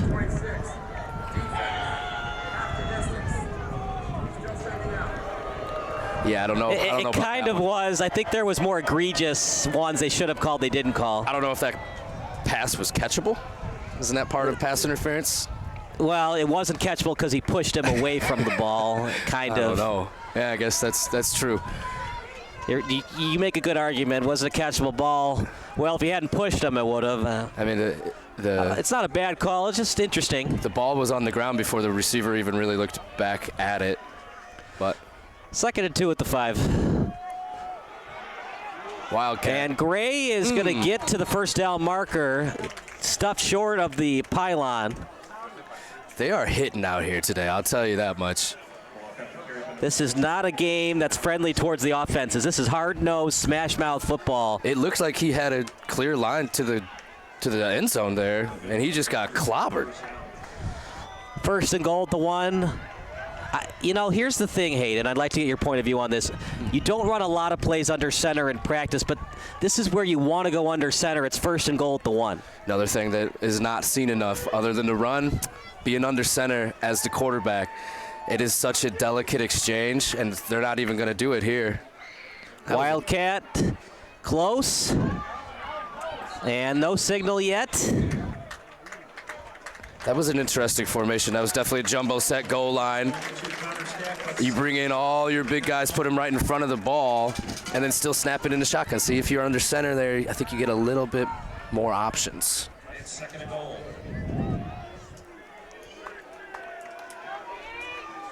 The problem is when you don't practice it. I remember we were covering Marion Catholic against St. Patrick. Marion Catholic ran spread 99.99% of the game. They ran I formation at the goal line. They fumbled the ball because they're not used to doing it. 2nd and goal at the 1. Another try for Brother Rice. This time. Stop short. And he's short. Man. I mean, that center snap, that center quarterback snap exchange is the first thing that you start working on when you start summer practice. You get out there 15 minutes early to do it. Now with the shotgun, a little different, right? You just kind of snap it in between the legs. Now here, they're really at a stalemate here. They need to get this ball in here, but remember, it's only a 3-point game. So we do have that field goal in the back pocket for Brother Rice. 3rd and goal at the 1. Morris back in. He's got space to the end zone. Touchdown. They punch it in, and it was mainly because of the return by Morris. Tough pill to swallow if you're a Friar fan, but you know what, partner? When you only put 3 points on the board, you're just begging to get beaten. Yeah, I mean, especially with good field position like they were in. Brother Rice comes down, and they take care of business. When they're in a similar position on a quarterback power into the end zone. He swept it out to the outside and just plunged right towards the goal line. Swinging gate on the extra point here. Gomez, he's got a big boot. Good snap, the hold, the kick. Straight through. That would have been good from 40 yards. Yeah, that guy's got a boot. We'll take a break. It's 7-3 Crusaders here on SBS, a broadcasting network for everyone. Are you looking for some good food after a Fenwick football game? Then head on over to O'Sullivan's Public House. Located on Madison Street in Forest Park, O'Sullivan's Public House has daily drink specials alongside a year-round beer garden. Open daily from 11 a.m. to 1 a.m. O'Sullivan's PH offers dinner until 10 p.m. Even cooler, O'Sullivan's offers a late-night menu until 11:30 p.m. on Fridays and Saturdays. On the weeknights, O'Sullivan's has a late-night menu until 11 p.m. And for the fall season, O'Sullivan's will offer 20% off food for athletes and coaches following home Fenwick games. For more information, go on. Kickoff coming up for Gomez. This time it's a good one. And returned by Romeus at the 20. He's got blockers in front, gets to the far sideline, and then brought down as he got past the 25. Got to put points on the board, partner. Field goal, you're still down a point. I mean, you need to put 7 on the board anyways to give your defense some confidence as well. You have 4 minutes here to go down, and like you said, take this lead back before half, and then that comes into effect what we were talking about, that coin toss at the beginning of the game, where Fenwick now gets the ball at half, or is it's Fenwick who gets the ball at half? Or is it Brother Rice? Yeah, it's Fenwick. Fenwick gets the ball at half. No, it's Brother Rice because Fenwick fumbled on their first possession. There we go. Yeah. I mean, this game could be 14-3 Brother Rice. They've had their opportunities. So imagine here if we don't score. If Fenwick doesn't score here, Brother Rice gets the ball back at half, they could be in a 14-3 hole real quick. So this is a very important drive for them. Got to get some first downs. I mean, you want to put 7 on the board, obviously, but you'd like to get some first downs to give your defense a rest. Like you said, yeah, this defense is exhausted. They've been on the field a lot this first half. You'd like to give Hosty some confidence. It's been up and down all game. The deep ball hasn't been there for him. Maybe just some short, quick routes for him right now. Hosty, this time to Smith. And goes east and west and doesn't go anywhere with it. Big guy getting out there for the tackle. It was Connor Stack again. Brian O'Sullivan out there on the tackle too. Comes out from his defensive end position to rally around the football. I really like that about Brothers Rice defense. They're rallying around the football. They're not just leaving it to one guy to make the tackle. That was a team effort right there. If you're Brother Rice, you don't have to call a timeout yet, but if they don't convert, you'll probably call one. I would definitely want to call one right after this if they don't get it. Morgan in the backfield, most likely a pass.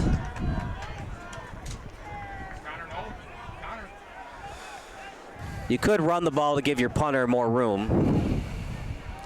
Hosty with time. Trying to find Marshall. They got to get it down the field in the middle because the sideline routes are not working. It's just 2 guys in one quadrant of the field for their Fenwick Friars there on that pass. I don't know if somebody was supposed to run a different route, if he got pushed off his line.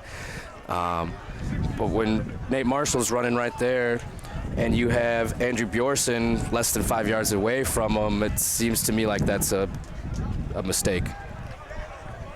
Incompletion stops the clock. If you would run the ball, at least you would have forced Brother Rice to call a timeout. Not that that matters, but it all factors into it. It's a little bit of a factor here at the end of the half. Oh, look at this punt. Man, we got some punts out here today.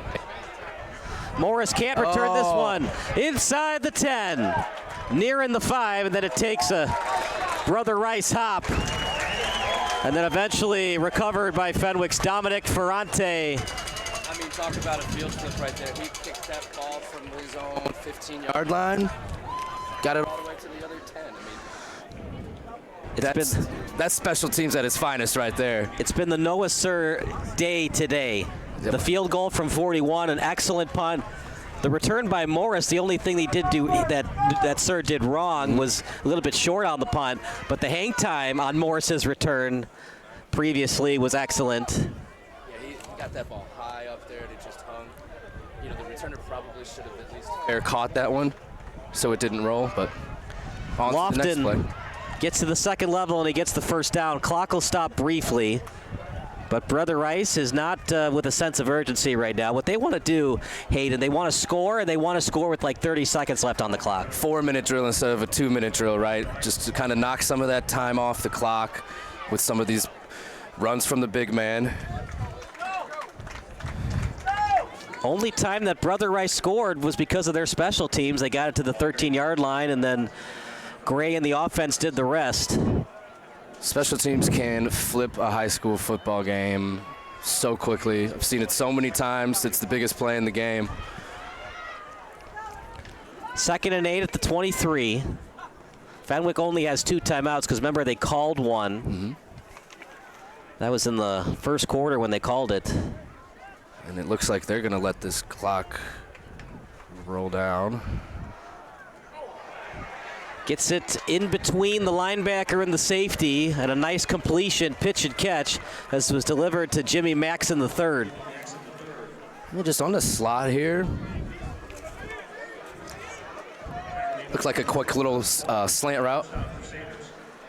Brother Rice, they're used to these type of positions, partner. They lost in overtime to Marist, and they lost in the last 2 minutes to St. Rita, so they're used to these close games. That's a good thing to have here early in the playoffs. Bouncing off up. a tackle is Green, still on his feet. Stiff arm action and beauty. Gets to the sideline. And that's what a good running back can do. Look, offensive line is important, but sometimes it's you against the 11 defenders, and that time Green won that battle. And that changes the composure of this drive. He gets out of bounds there, too. Now we have the ball on the 50-yard line, 49-yard line. About 1:20 left. They're looking to score here now. Yeah, we saw a nice boot from Gomez. If you get the ball to the 30, he still could make it. Mm-hmm. And especially after that good punt by Sir, they've moved the ball effectively here with, about 2 minutes. And we're going to get a timeout here. Give your defense a rest. We'll stick with the action. They only have 1 timeout left. So now it's even more of an advantage for Brother Rice. You can score, and you don't have to worry about Fenwick stopping the clock to get the ball back. I think their mentality's just flipped, like I was talking about, from saving that second timeout for maybe a drive at the end of the half to get some points. Now their backs against the wall, and they're like, okay, let's make sure our defense is set up appropriately so we're not giving up any more points here. How about this, partner? Logan Schultz, he is walking around on the sideline. Oh. Good for him, man. He might be good to go for the second half, but Fenwick's got to find a way to put points on the board. For them to win this, they likely need at least 17 to advance to the second round. You could tell the big man wants to get back out there, too. He looks like he's trying to maybe convince the trainers if he can get back in there. I think 17's definitely going to win you this game. I think both of our score predictions were a little bit over the hill there because it's looking like you said 17's going to win this ball game easily. How many plays can Gray make today? He's got a clean pocket now. Here comes the pressure. He spins out of it beautifully. Gray with time now. Over the middle, no one home. How did he get out of that, Hayden? He had both defenders closing in on him on both sides. He did the old, I like to call it the old Russell Wilson spin. I think that's who made it popular. He kind of backs up, spins out of the pocket. Wasn't able to make the play, but just an excellent play to get out of that and avoid the sack. 2nd and 10, but it could have been 2nd and 15 or 2nd and 18. Especially with this little amount of time on the clock, to be able to get the ball stopped, the clock stopped there was huge. One in motion, that's Goggin. Hand up the middle, interesting play call. Will Brother Rice burn a timeout, or are they happy going up by 4 points into halftime?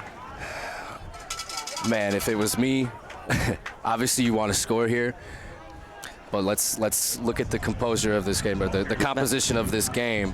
3-7, you don't need that many points, so just be safe with the ball. 3rd and 9 at the 48. Brother Rice doesn't have to snap it, but they will. Rolls out to the right. Gray with time. Here comes the pressure. Gray still on his feet. Here comes the sack. And Gray wisely. Did the ball come out? Fenwick ball!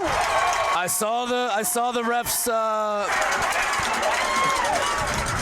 What do you call it? The blue beanie bag come out. It must have been right there. Wow, yeah. It looks like he just came in and ripped the ball out from him at the end of the play. That's what we were talking about. Those guys are going in there with the intention to take the ball, not just sack the quarterback, it looks like. Just take the sack, partner. Fenwick only has one timeout left. I know they would have called a timeout and forced you to punt. Anything but a turnover there. Huge play. Again, can flip this game right here. You know what timeout. Yeah, I agree. A lot changed on that play. Brother Rice, they call a timeout to slow it down, get the composure back of their players. A lot's happening right now. And look, they can tell their defense. Fenwick hasn't really done much offensively today. Even if they kick a field goal, because Noah Sir has an excellent boot, we're still up by 1 point. Just don't give up a touchdown here. That's what you were just talking about, that momentum, that big play right there. What you got to be worried about as a defense is what we call the sudden change. I was talking about it a little bit earlier. They're trying to go over the top. When something big like that happens, they want to score quick just to take advantage of that momentum. Now this timeout, that could change the play call here. We'll see. I still think Fenwick tries for a big one here. Need 40 yards to score a touchdown. Clock stops briefly on a first down. One timeout remaining for the Friars. They split the wide receivers. Hosty with time in the pocket. Throwing it downfield. Double coverage. Bjorsen. He catches it. You don't have to spike if you don't want to. You got one timeout left. Hurry up. They just flipped the receivers on that play. The outside receiver came in, the inside one went down the sideline. Clock running. What a throw by Hosty to the end zone. Bjorsen. And he dropped it.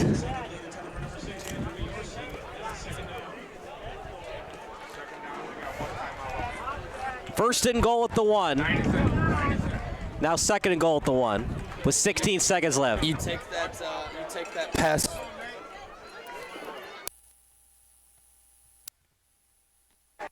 Second and goal at the 1. Fenwick trying to score here. 16 seconds, the clock is stopped.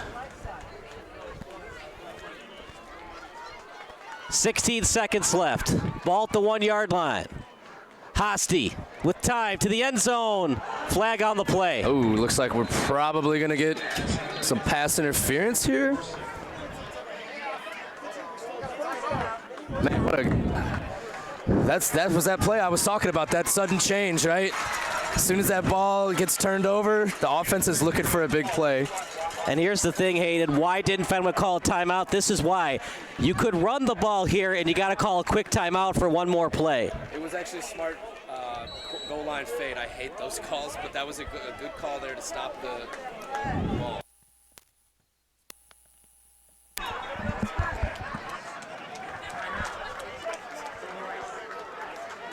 Timeout, Brother Rice. We're going to take a timeout as well.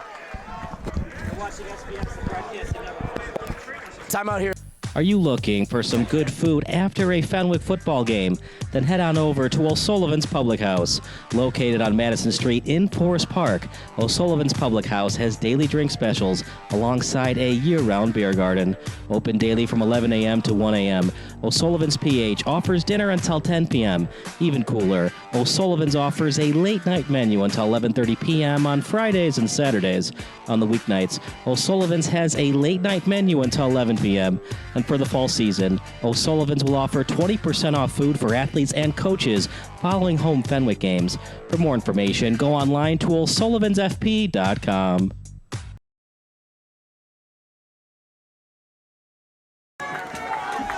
Third and goal at the 1. Nate Marshall and Wildcat. Marshall blown dead.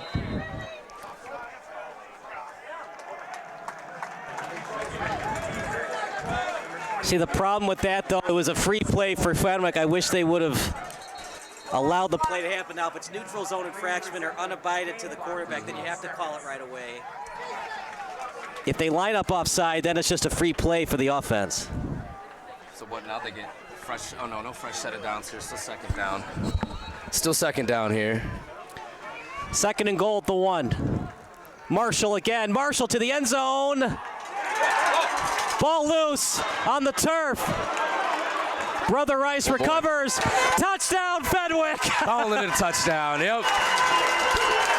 Ref called it a touchdown right away there on the goal line. I think when he extended that ball out, it was play dead.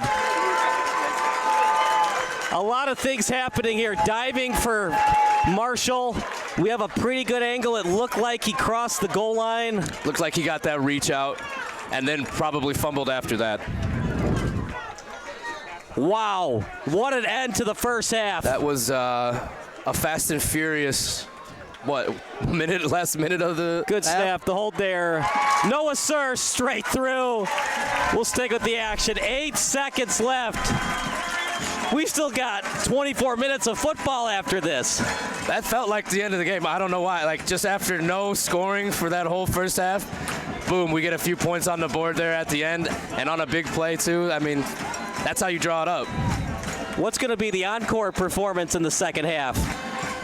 I think, man, that's a good question. I think we got to see more from Lofton for Brother Rice if they want to continue to stick in this game. And for Fenwick, I mean, I think you just stick to the game plan, what you've been doing. But we do need a little bit more out of Hosty as well. We saw it on that drive. Double coverage. Bjorson with a beautiful catch. That was a heck of a catch. Over the shoulder, right in the middle of the two defenders. I mean, actually, that throw might have been even better. Noah Sir, it's a squib kick. And giving himself up near the 22 was Nicholas White. And it'll most likely be victory formation for Brother Rice here. Yeah, here to end the half. Like you said, go into the locker room, talk it out, and come out here. I mean, you gotta work on the offense for Brother Rice. Like you said, the only score that they really had was from a big punt return. I mean, they probably don't have over 100 yards for the day. So you got to go back in at halftime and just work on this game plan. Work on getting your guys into some space. For Fenwick, the opportunity is there for him. Can we see a little bit more offense? Will that catch by Bjorson and double coverage, will that ignite this offense? Will it give Hosty more confidence in the second half? I think it does exactly what you just said there, right? The confidence factor is key. He did start the first game of the year for him, but he's kind of filling up as the backup role here in the last 2 games. He just needs to come out here, relax, and give the ball to the guys that he knows can make plays for him. So we'll take a break. We'll take a 5-minute break, in fact, then we'll give you some halftime analysis. 10-7 lead for Fenwick, thanks to Nate Marshall here on Sports Broadcast Solutions, a broadcasting network for everyone. Stop what you're doing. If your SBS broadcast looks blurry on your laptop or desktop, do the following steps. Number 1, click on the wheel icon at the bottom right of your screen. Then click on Quality. Click on the highest quality that's available for you. And number 3, wait for your laptop to load and enjoy the broadcast. If your broadcast looks blurry on your phone or tablet, do the following steps. Number 1, click on the wheel icon located at the top right of your screen.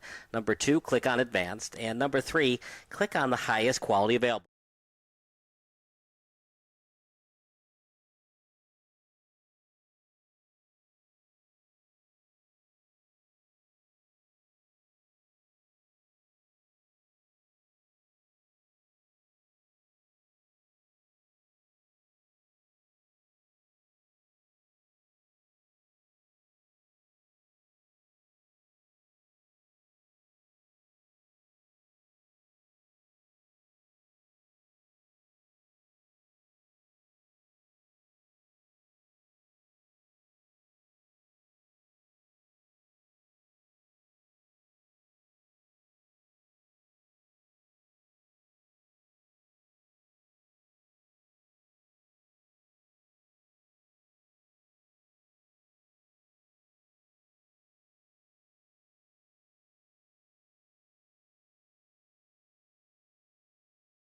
One walk, one air, and that's it. Color commentary, highlight reels, recruiting videos, and much, much more. Unlike our competitors, we zoom in on the action and always have a live scoreboard with a live time code. If you're ready to have your next sporting event feel like CBS Sports, then make sure to call Sports Broadcast Solutions today.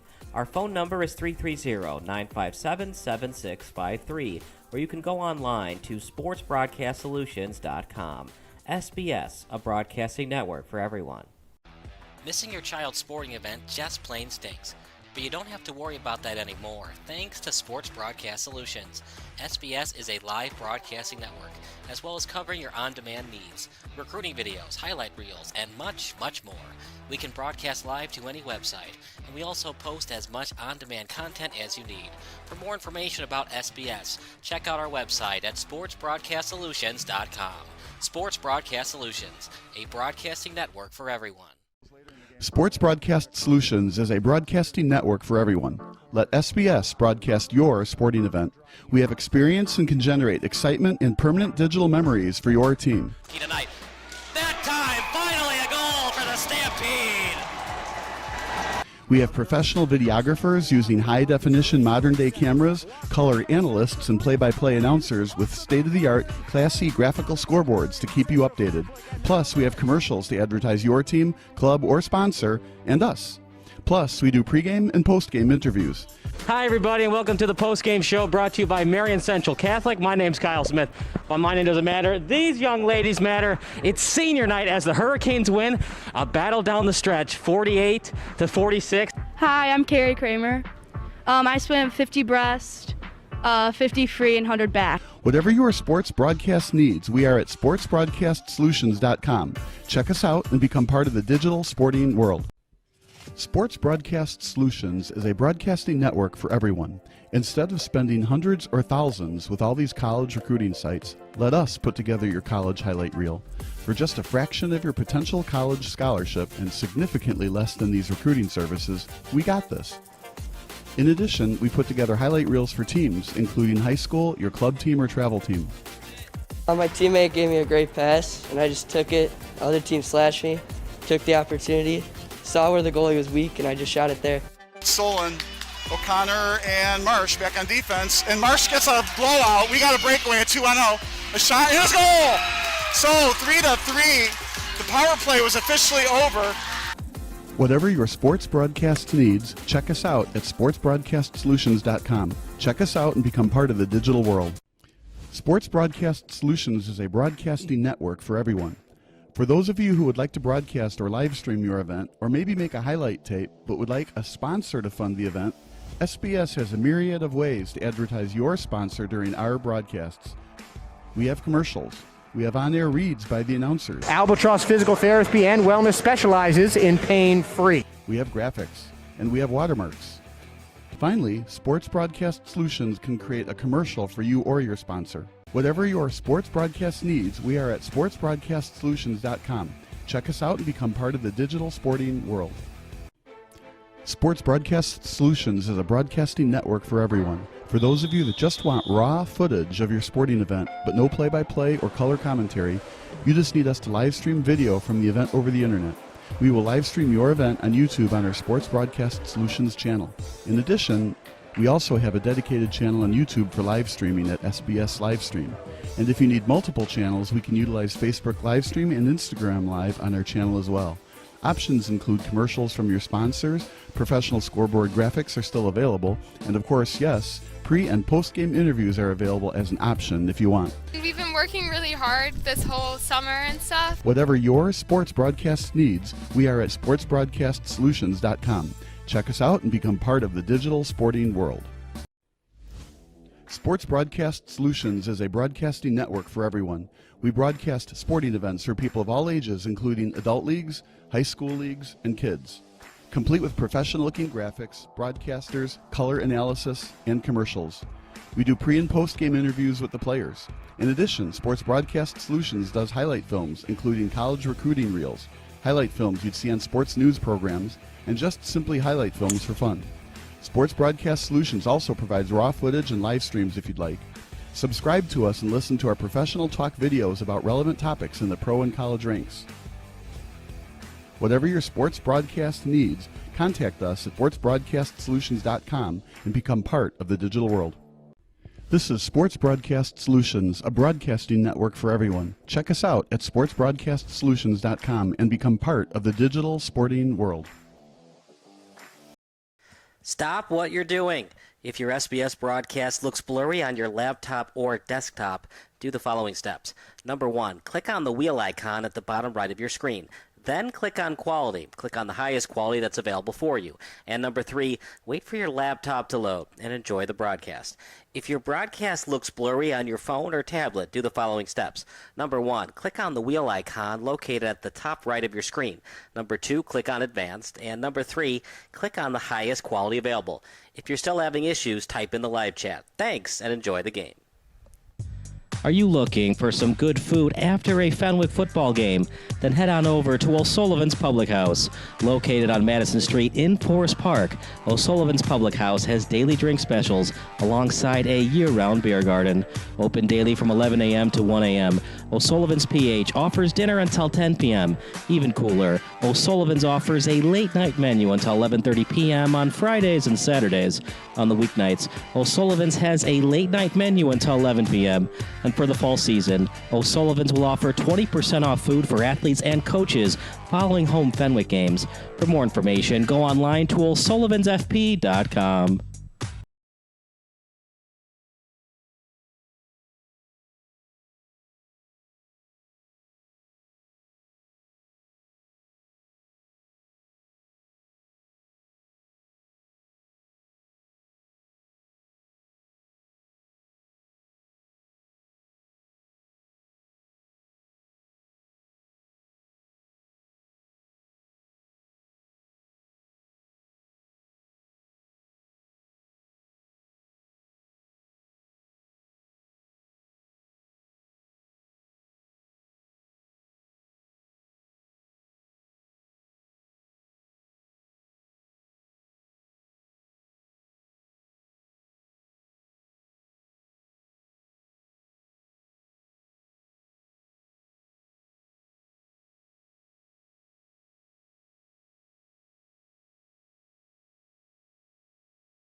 Sports Broadcast Solutions is a broadcasting network for everyone. SBS offers live telecasts on Channel 59.3, YouTube, or Twitch. We include pre- and post-game interviews with the players. You know, I started in the locker room. All the boys were getting going before the game and stuff, and we kind of found a little click at the beginning of the game, so I think that's what got us going. We also include digital live statistics, play-by-play commentary, team highlight reels, and even more than that. Go online to sportsbroadcastsolutions.com or search Sports Broadcast Solutions on YouTube. SBS, a broadcasting network for everyone. Sports Broadcast Solutions is a broadcasting network for everyone. At SBS, we offer a professional broadcasting experience for the non-professional athlete. Just like the pros, we offer everything for you. Play-by-play commentary. A no-hitter at Kane County Stadium. 15 strikeouts, 1 walk, 1 error, and that's it. Color commentary, highlight reels, recruiting videos, and much, much more. Unlike our competitors, we zoom in on the action and always have a live scoreboard with a live time code. If you're ready to have your next sporting event feel like CBS Sports, then make sure to call Sports Broadcast Solutions today. Our phone number is 330-957-7653, or you can go online to sportsbroadcastsolutions.com. SBS, a broadcasting network for everyone. Missing your child's sporting event just plain stinks. But you don't have to worry about that anymore, thanks to Sports Broadcast Solutions. SBS is a live broadcasting network, as well as covering your on-demand needs, recruiting videos, highlight reels, and much, much more. We can broadcast live to any website, and we also post as much on-demand content as you need. For more information about SBS, check out our website at sportsbroadcastsolutions.com. Sports Broadcast Solutions, a broadcasting network for everyone. Sports Broadcast Solutions is a broadcasting network for everyone. Let SBS broadcast your sporting event. We have experience and can generate excitement and permanent digital memories for your team. Tonight. That time, finally a goal for the Stampede! We have professional videographers using high-definition modern-day cameras, color analysts, and play-by-play announcers with state-of-the-art, classy graphical scoreboards to keep you updated. Plus, we have commercials to advertise your team, club, or sponsor, and us. Plus, we do pregame and postgame interviews. Hi, everybody, and welcome to the post-game show brought to you by Marion Central Catholic. My name's Kyle Smith. Well, my name doesn't matter. These young ladies matter. It's senior night as the Hurricanes win a battle down the stretch, 48-46. Hi, I'm Carrie Kramer. I swim 50 breast, 50 free, and 100 back. Whatever your sports broadcast needs, we are at sportsbroadcastsolutions.com. Check us out and become part of the digital sporting world. Sports Broadcast Solutions is a broadcasting network for everyone. Instead of spending hundreds or thousands with all these college recruiting sites, let us put together your college highlight reel. For just a fraction of your potential college scholarship and significantly less than these recruiting services, we got this. In addition, we put together highlight reels for teams, including high school, your club team, or travel team. My teammate gave me a great pass, and I just took it. The other team slashed me, took the opportunity, saw where the goalie was weak, and I just shot it there. Solon, O'Connor, and Marsh back on defense. And Marsh gets a blowout. We got a breakaway at 2-0. A shot, and a goal! So 3-3. The power play was officially over. Whatever your sports broadcast needs, check us out at sportsbroadcastsolutions.com. Check us out and become part of the digital world. Sports Broadcast Solutions is a broadcasting network for everyone. For those of you who would like to broadcast or live stream your event, or maybe make a highlight tape, but would like a sponsor to fund the event, SBS has a myriad of ways to advertise your sponsor during our broadcasts. We have commercials. We have on-air reads by the announcers. Albatross Physical Therapy and Wellness specializes in pain-free. We have graphics, and we have watermarks.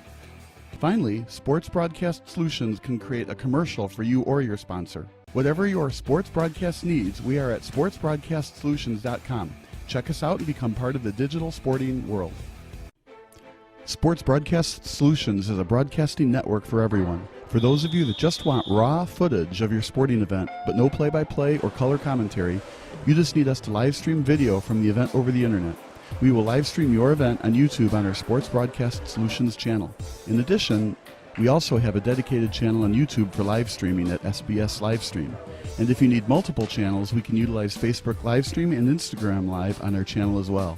Options include commercials from your sponsors, professional scoreboard graphics are still available, and of course, yes, pre- and post-game interviews are available as an option if you want. We've been working really hard this whole summer and stuff. Whatever your sports broadcast needs, we are at sportsbroadcastsolutions.com.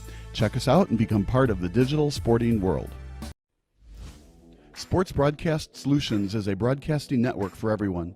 We broadcast sporting events for people of all ages, including adult leagues, high school leagues, and kids. Complete with professional-looking graphics, broadcasters, color analysis, and commercials. We do pre- and post-game interviews with the players. In addition, Sports Broadcast Solutions does highlight films, including college recruiting reels, highlight films you'd see on sports news programs, and just simply highlight films for fun. Sports Broadcast Solutions also provides raw footage and live streams if you'd like. Subscribe to us and listen to our professional talk videos about relevant topics in the pro and college ranks. Whatever your sports broadcast needs, contact us at sportsbroadcastsolutions.com and become part of the digital world. This is Sports Broadcast Solutions, a broadcasting network for everyone. Check us out at sportsbroadcastsolutions.com and become part of the digital sporting world.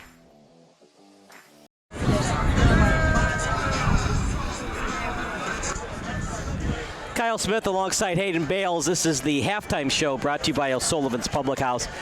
10-7 lead for Fenwick. They're very lucky to be leading right now. CJ Gray with the bad fumble on 3rd and long during the 2-minute drill, but you know what? Give props to this Fenwick offense. They capitalize on it. 39-yard completion to Andrew Bjorson, and then the 1-yard Wildcat formation run today, Marshall. That's where we stand right now. Both offenses struggling a little bit, especially Brother Rice. Only touchdown they scored was off pretty much a punt return from KJ Morris. What we talk about at the beginning of the ball game, man, taking care of the ball. It's so important here, especially when you get to the playoffs. Now, everyone wants to go out there and score a billion points, 50 points a game. that's just not the goal here. Like right now, what we're trying to do is take care of the football. It's kind of coming out. Both teams kind of struggling with turnovers and putting points on the board right now. We talked about C.J. Gray. He's struggling today, but he does have an explosive arsenal around him, and he can produce offensively.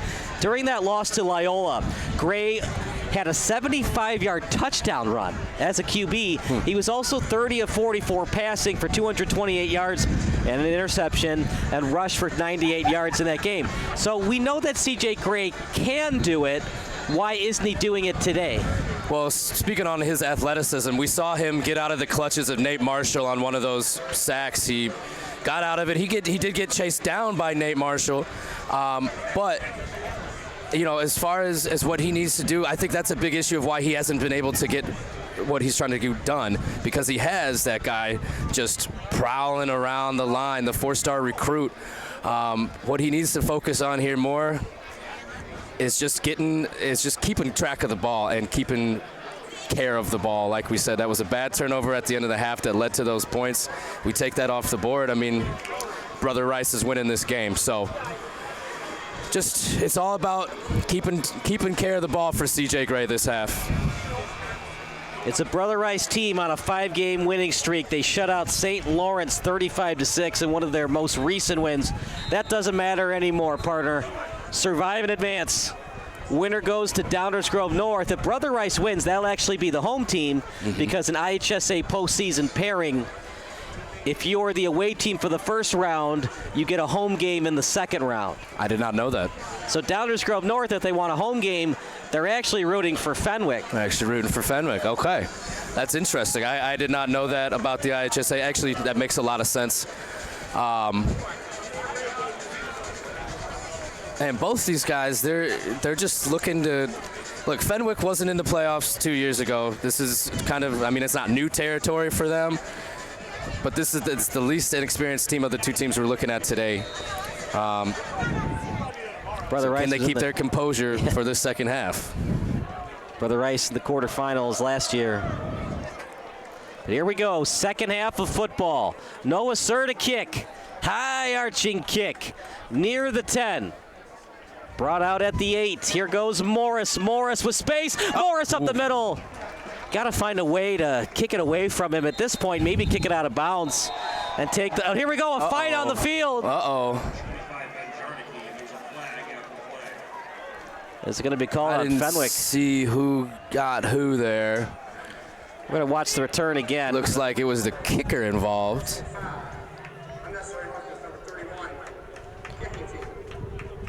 Oh, okay. Just a little bit of extracurricular activity. Right, so they called it on 31. Looked like it was actually on 26 in Morgan. But here we go. Gray in this offense with excellent field position again. They haven't been able to capitalize on it. They had that onside kick. They couldn't capitalize on that. I mean, you got to take advantage of this penalty here. And this good starting field position. First and 10 at the 47. Lofton up the middle. Lofton, stiff arm inside the 40. Finally, he's exploding. And just based off that first play, it looks like the offense has a little bit more pep in their step. I don't know what they said to him at halftime, but it worked. The explosion offense led by Lofton. We haven't seen a lot of it today, but we saw it on that play. Only need 3 to tie it. That's probably their first, real good downhill run of the game coming here in the second half. Lofton again, stutter step move, Lofton. Now the chains close to moving again. All of a sudden, Lofton getting a little bit more space. That's what the run game does. In the second half, all of a sudden that defense is tired. You're hitting them every time. And these little gaps become big runs. Ran into his own blocker, Lofton trying to dive for the first down. He's 2 yards short. 3rd and short here. Considering how Fenwick's offense has struggled a bit today, Brother Rice will probably go for it unless they lose yardage. I got to think so, especially on this part of the field. If it's another sack, they'll probably punt. This is where we're talking about C.J. Gray has to take care of the ball here. I'd like to do a quarterback keeper to the edge. What do you think? I like the backup running back here. And you were right. Yeah, they go up the middle. He's close. Where are they going to spot it? It's going to be close. Marshall, last guy to tackle, 1st and 10 for the Crusaders. Yep. You were right, QB keeper right up the middle. I thought they'd go to the edge, but that time they go up the middle. Luke Leone into the game. Marshall will take a seat. Remember, Marshall got banged up a bit in the first half. He's tough, though. He'll be back if it's another 1st down for the Crusaders. He's playing both ways. I mean, that's a lot to ask of someone. You got to give him some time off here and there. The discipline from both of these defenses not falling for the snap count. Gray will run it again up the middle, and he gets a couple of yards. Didn't keep his eyes downfield too long there. Might have been a design run. Might have been a designed run. They're getting more push up front in the A-gap, more room to run for Lofton and Gray. That's the first thing I noticed when they came out here. That line of scrimmage is moving positively for the Brother Rice team instead of just kind of being a stalemate throughout the whole first half. We saw Gomez work on his kicking a lot during the halftime break. Mm-hmm. This game might come down to a field goal the way it's going right now. Time for Gray. He's got a man, and it's completed as he completed at that time to White. And White near the 10, finally brought down by Morgan and a slew of other Friars. Just hits a nice little flat route there. Oh, got a penalty on the Brother Rice team, a legal man downfield. Got to know your assignment. That's one of the most annoying penalties to get as a skill position player. You're doing all that you could do, and you look in and one of those guys is down the field. Come on, man. But especially on a passing play. A running play, you can almost understand it. Right. On a passing play, if you're not an eligible wide receiver, just stay back. What you doing? Now it gets a little tricky with those screens when you want guys running out to go grab some of those perimeter guys. 2nd and 12 at the Fenwick 29. Gray with time, and he threw behind him. He was trying to get it to Green. 3rd and long. Got to be smart here if you're Quadenfeld and this Brother Rice coaching staff. You want to get the 1st down, but you also want to help out your kicker. Behind the sticks now, 3rd and long. There's not a lot of options that you could do. I would expect to see something safe like a screen play here. Like you said, give your field goal kicker an opportunity. Only down 3, of course. Would love the 6, but this is going to be one of those games that might be a 13-10, 16-13 final. Flag on the play. Oh, false start. Now, we talked about it earlier. We're going to talk about it again. When you get too cute with the snap count, sometimes it confuses your own offensive line. And now listen to the crowd. Now you just got them involved in this game. Now they're excited. And it just pushes you back even further. Now we might be out of field goal range, too. Logan Schultz, he is walking around trying to plead his case for the cheerleaders in the fan section to get excited. And it worked at 17. Here comes the pressure. Gray to the sideline. Oof. Deflected away. Decision time for Brother Rice. Here's the good news, Hayden. It's high school rules. If you miss the kick, the ball is spotted at the 20 instead of where the holder is. Another little nuance. I don't think I knew that. So that's a huge advantage.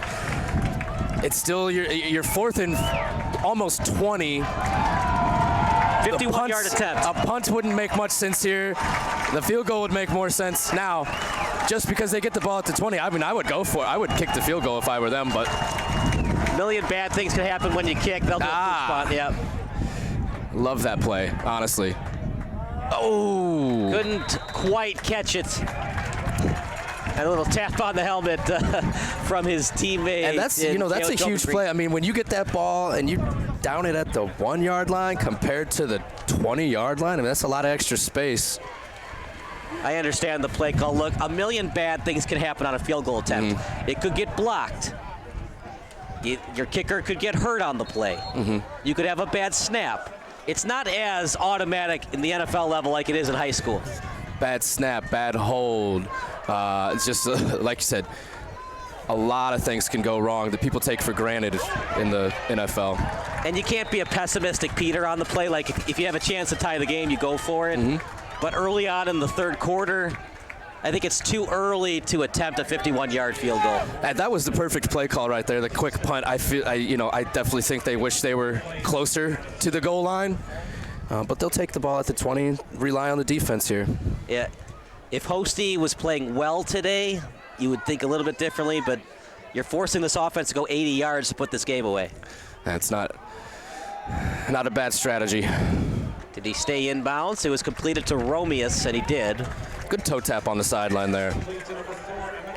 Offensive coordinator for the Friars want to go hurry up here. Looks like. Now they'll switch the personnel. That's Jack Paris coming in. He's usually in on their heavier goal line sets, which 3rd and 1 here. Looks like they're just going to try to get this first down. Paris again. Paris up the middle. He dives. He got it. That's going to be close. But yeah, he falls forward. You know, they really don't like to bring out the chains in high school football. If it's close, they're giving it to him. That's been working all night. It's been their bread and butter. Do you consider bringing everybody in the box and forcing Paris to go play action? You got to do something because they're keeping them on the field here for 1st and 10. So obviously they think they got something. Paris again. Paris to the edge. Paris near the 35, then finally brought out of bounds.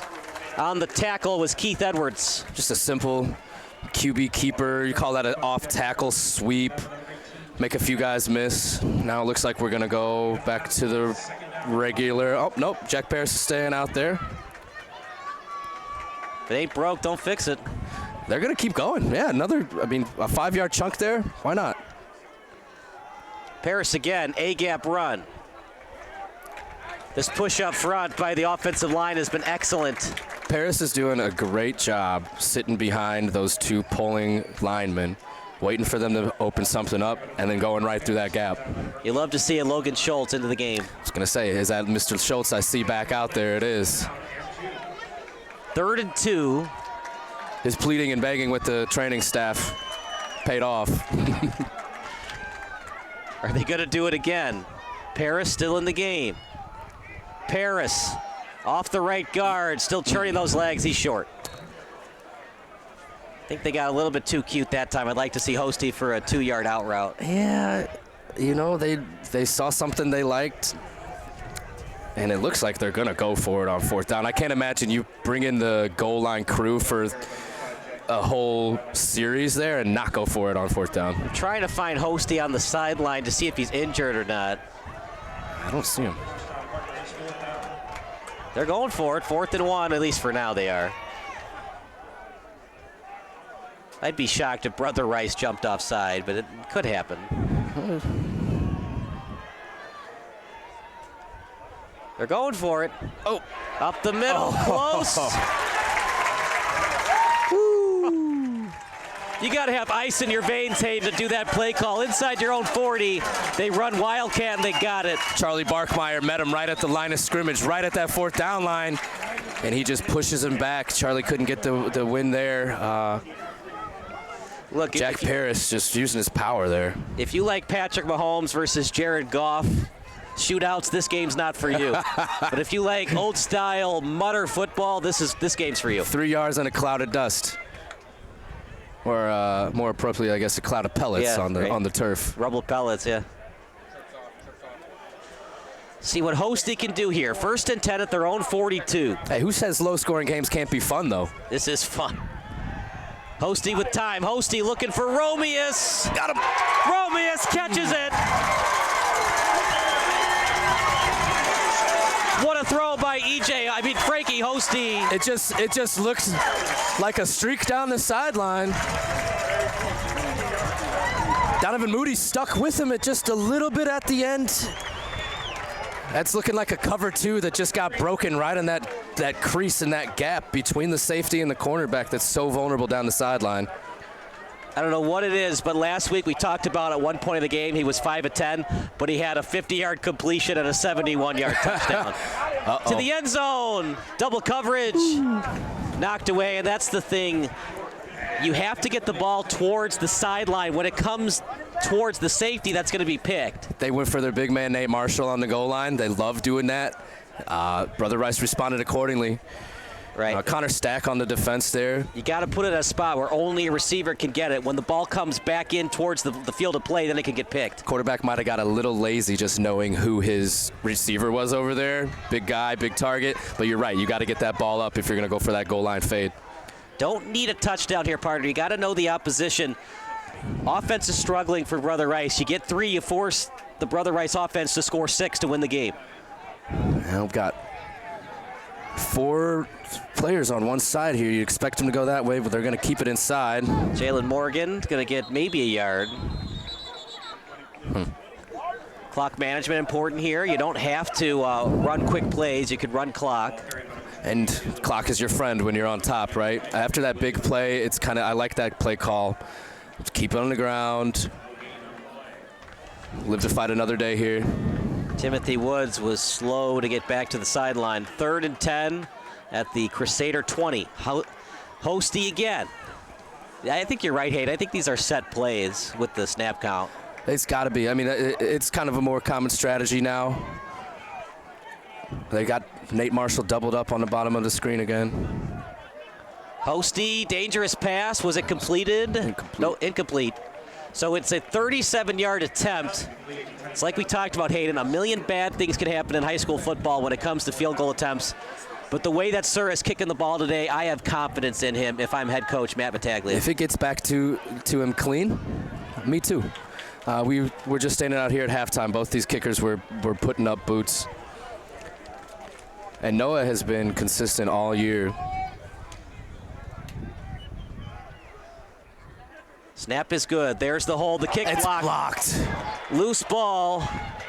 Brother Rice got it. Ball's automatically spotted at the 20 unless it's a return. Had to do it.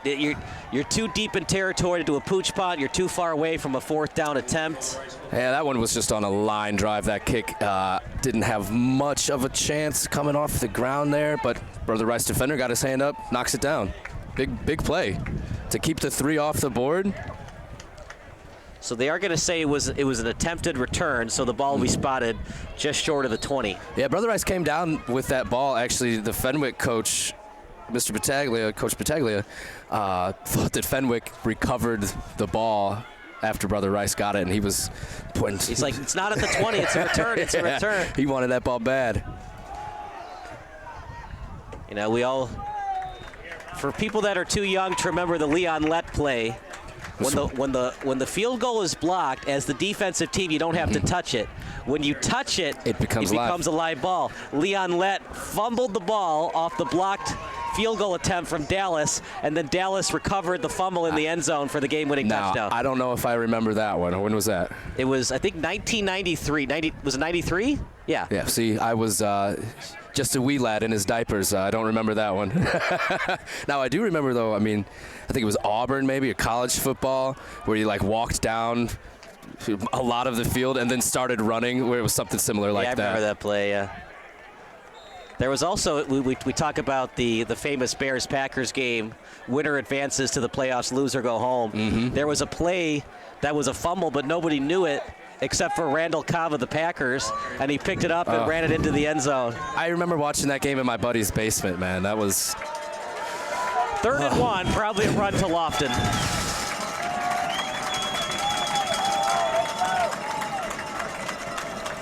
Jack Paris showing blitz. They got a lot of men in the box.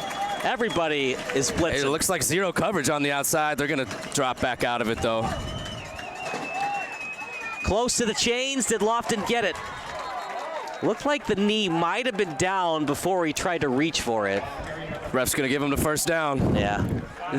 They don't do measurements a lot at the high school level. Not at all. I remember more than this. I remember a few times the chains coming out. I haven't seen any in these playoff games that I've been doing. Got a long way to go if you're Brother Rice. We haven't seen Gomez kick except for the PAT. Does Gomez think about it a little bit now that the last kick was blocked?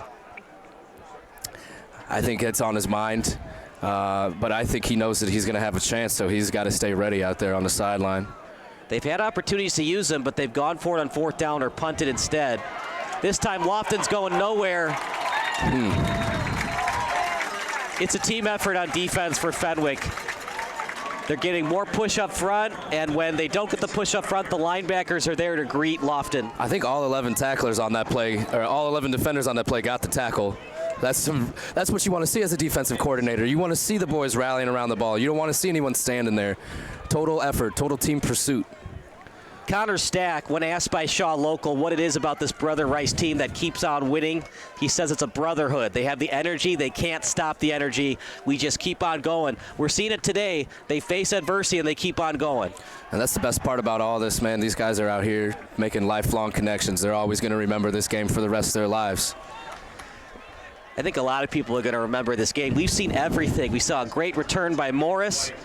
We saw both quarterbacks turn the football over. Some booming punts. Yeah. Blocked field goal. You might not be excited about that, but I love me a good punt. Hey, Torrey Taylor, he's the MVP of the Bears. He is. He definitely is. 3rd and 2. I don't know what that says about the offense, but 3rd and 2. Gray will run for it, and he dives for the sideline, and he gets it. Troy Taylor, 4th round pick. Worth it, I think, right? 4th round. 4th round? Yeah. Right, worth it. I think so. You know, a lot of people didn't like it, but I said, hey, I like that a lot. The year the Bears won the division in 2001, they had Shane Matthews and Jim Miller at quarterback. And Brian Urlacher was asked who the team MVP is. The offense was struggling a bit, as most Bears teams do. And Urlacher said the team MVP was their punter in Brad Maynard.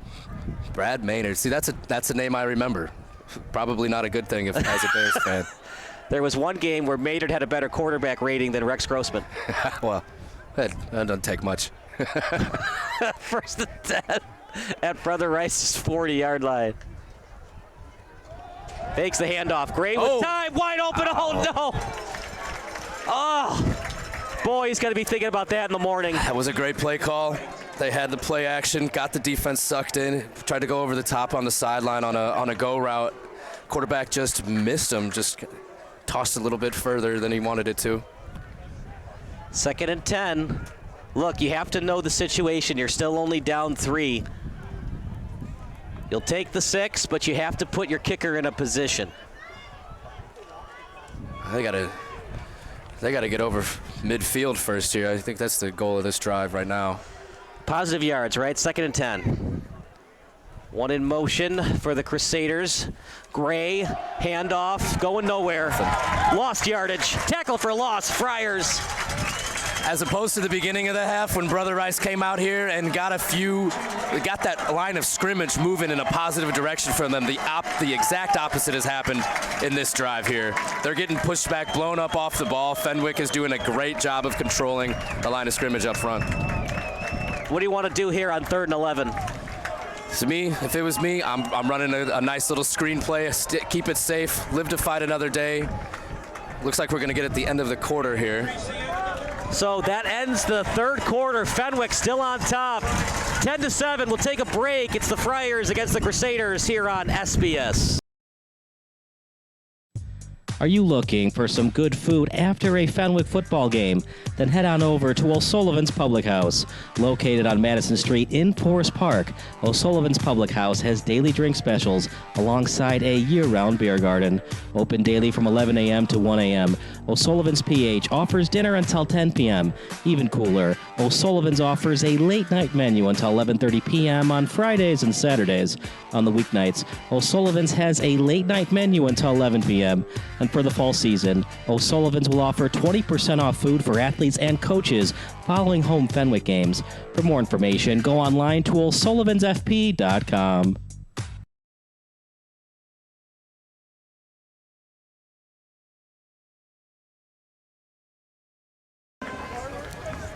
Fourth quarter about to start. I'm Kyle Smith along with Hayden Bales. If you don't know what Sports Broadcast Solution does, go to sportsbroadcastsolutions.com, a broadcasting network for everyone. Get your popcorn ready, Hayden, because we're in for one heck of a battle. I'm excited, man. This is going to be a good fourth quarter. Put your 4s up. If you're at home, this is going to be great. Gray with time, looking downfield, double coverage. Knocked away. It was Thies. Man, I think he had him there, and he just simply underthrew him. Tommy Thies with a heck of a play. He underthrew him. 4th and 11, no choice but to punt. Tommy Thies there. He's one of their key defenders. He's considering going maybe to Eastern Michigan or Toledo, according to, I believe it was Max Preps, but you could see why there. In the right position to make that play, shut anything down that was going on. Remember, nothing is guaranteed in the punting game of high school football. This snap could go over the punter's head. That's why you have 3 blockers in high school football. That's what makes it so fun. Maybe for you, not so much the special teams coordinator. Right, the coach. And we get a bit of not a shank. Good punt, yeah. Like you said, anything can happen. You want that punt to give you a little bit better of a field position. Now it's out of bounds. Looks like about the 45-ish. Past the 45. He keeps moving the ball up midfield. 11-yard punt. Not good. It's a heartbreaker, especially when we were just complimenting the special teams too. Maybe was that the old announcer jinx? Commentary jinx. I was not in the jinx because we said it could happen. It's usually the jinx is we say something might not happen, then it happens anyways. That's true. I think we're in the clear. Hosty will run it himself. Hosty gets a yard. Maybe not exciting for the Fenwick fans, but in the movie Little Giants, the fans went excited. I thought that play was going to break out there. They had all the defense flowing with the running back, following the 2 pulling linemen. But the Brother Rice defender stays disciplined out there. Didn't get a friendly spot. They're going to say no gain. Oh, wow. Remember, it's not where the knee is, it's where the ball is. Yeah. And there's no instant replay. There's no, second look up here. These refs are doing the best job that they can in real time. Man, they're doing a game. They're doing a great job. Hosty will roll to the other side. With time, looking for Stewart, double covered, picked off. Returned past the 30, past the 40 on the sideline. Returned by Brown, and he stepped out past the 45. Going to spot it at the 46. Donovan Brown, big play. We do have some laundry on the field, though. Let's see what the call is.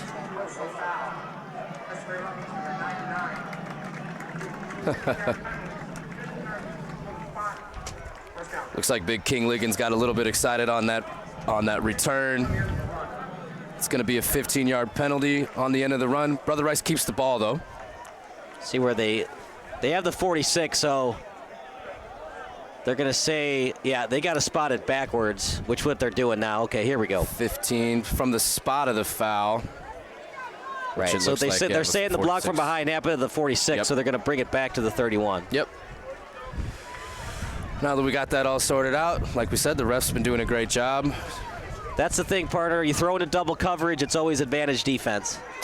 You could see the wide receiver right away started to go into DB mode there. He knew it was underthrown, and he tried to make the play, but Donovan Brown kept his composure, snagged that ball out of the air, and they got it right about 10 yards from where he intercepted the ball. Yeah, it's pretty much where he picked it off, so they don't gain anything on the return. Gray with time, and good pitch and catch, but he goes nowhere fast. On the tackle was Brian Timpone. Well, let's see. Last drive was run heavy from them, right? Come out here firing quick on first down. Let's see if we get a nice mix here. It is a low-scoring game today. Just 2 touchdowns.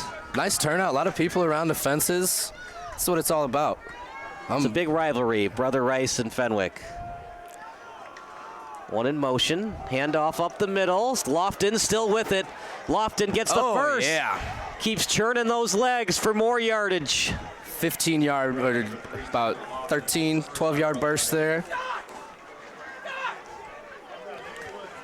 You know, that's the thing about motion, partner. Sometimes it confuses the defense. They ran white motion, and it led to a big gain for Lofton. It gets people thinking about different things. It gets you distracted as a defender. Wait, what's that guy doing out there? Do I have to worry about that? All of a sudden, they're running right down your throat. Here comes the pressure from the Friars. Gray will just loft it out of bounds. There you go. See, that's a good get the ball out of bounds play. Hit the trainers. Try to give it to Green, the wide receiver. He played his prep ball at Illinois Junior Celtics. The Junior Celtics. You got any Downers Grove Panthers on the list? Let's see. Oh, I just saw one. Yep. Aiden Paracelli. There we go. That's who I used to play for. There you go.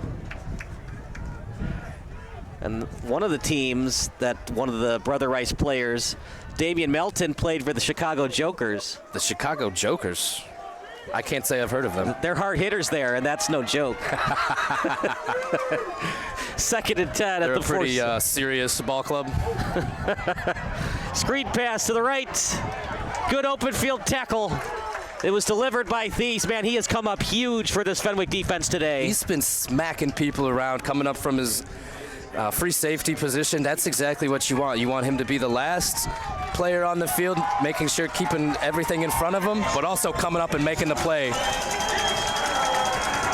And it's going to get loud in here. It is getting loud at Triton College Stadium. One in the backfield. That's Jamison Davis. He had 10 rushes for 60 yards earlier in the season. They bring the wide receivers in real close here on the long side of the field. 3rd and 6. Gray with time, and he dropped it. Oh boy, Green, it was right in the breadbasket. He couldn't finish the catch. Jovan Green, he's one of the top targets for CJ Gray out here. That's a tough drop. They got exactly what they wanted. They had a wide receiver crossing over the middle to take the linebackers away. He sat right behind the linebackers in front of the safety, just couldn't come up with the ball. Do you agree with them punting? I personally would go for it. They seemed like they built some rhythm on that last drive. Yeah, man, with 8:47 here, the way this game is going, you know, I do trust the defense to get them the ball back. It's just a question of if they do it with enough time left. Good snap. This time the punt is good. Montgomery thought about going after it. This time it'll take a friendly Brother Rice hop out of bounds. Here we go, the 8-minute offense. How will Fenwick execute here? I know you got to think they want to take some time off the clock, but you do not want to just run the ball 3 times and go 3 and out here. So you have to get a little bit creative. I would expect maybe a quick pass here to start off the drive, and then a few more runs to take that clock down. 1st and 10 at their own 25. They've had limited opportunities today. 2 field goal attempts, 1 got blocked. Handoff. Morgan, short yardage. And he fought his way to get back to the original line of scrimmage. That was that King Liggins in there, just blew up the play right away, was in the backfield. He was able to get away from him, but the rest of the defense got to him at the line of scrimmage. If you're the coaching staff for Brother Rice, what do you tell your players? The offense, like we said, the only touchdown they scored was mainly because of their punt returner. I'm sorry, what was that question? What does the coaching staff tell Brother Rice? They need their offense to produce one more time today. You tell them we're not going to have too much time, and we got to stick to our guns of what we've been doing. Running the ball has been their calling card. Posty! Posty gets loose. Up in the air, and he found his way to the 1st down marker. Good. He hasn't been great today, but when they need him, he's been producing. Takes the option ball there. The defense is flowing with those pulling linemen again, and he just slips out the back end, picks up the 1st down. Casey Kudenfeld and his Brother Rice team, they got to get the ball back. They're still in it if they give up a field goal. A touchdown would win it for the Friars. Posty to Romeus. Boom. Near the 1st down marker. He's been their go-to receiver today. And this is exactly what I was talking about. They came out, they got some 1st downs. They're running this clock now. Now I expect them to maybe go into a little bit more of a conservative look, even though that short pass was pretty open. Well, just because you're open doesn't mean you can catch it. Green was open, he dropped it. True, that's true.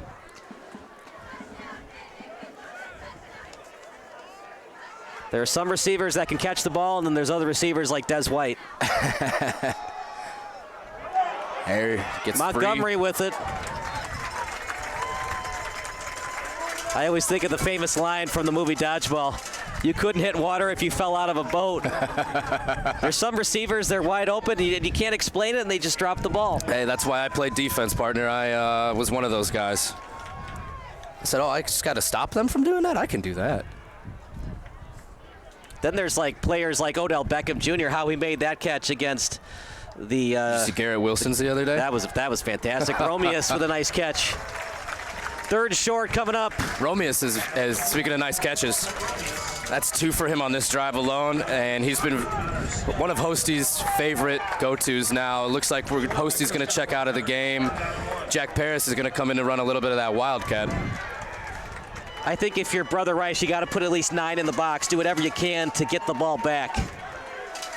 Got to do something here. You can't let them just march down the field for 9 minutes.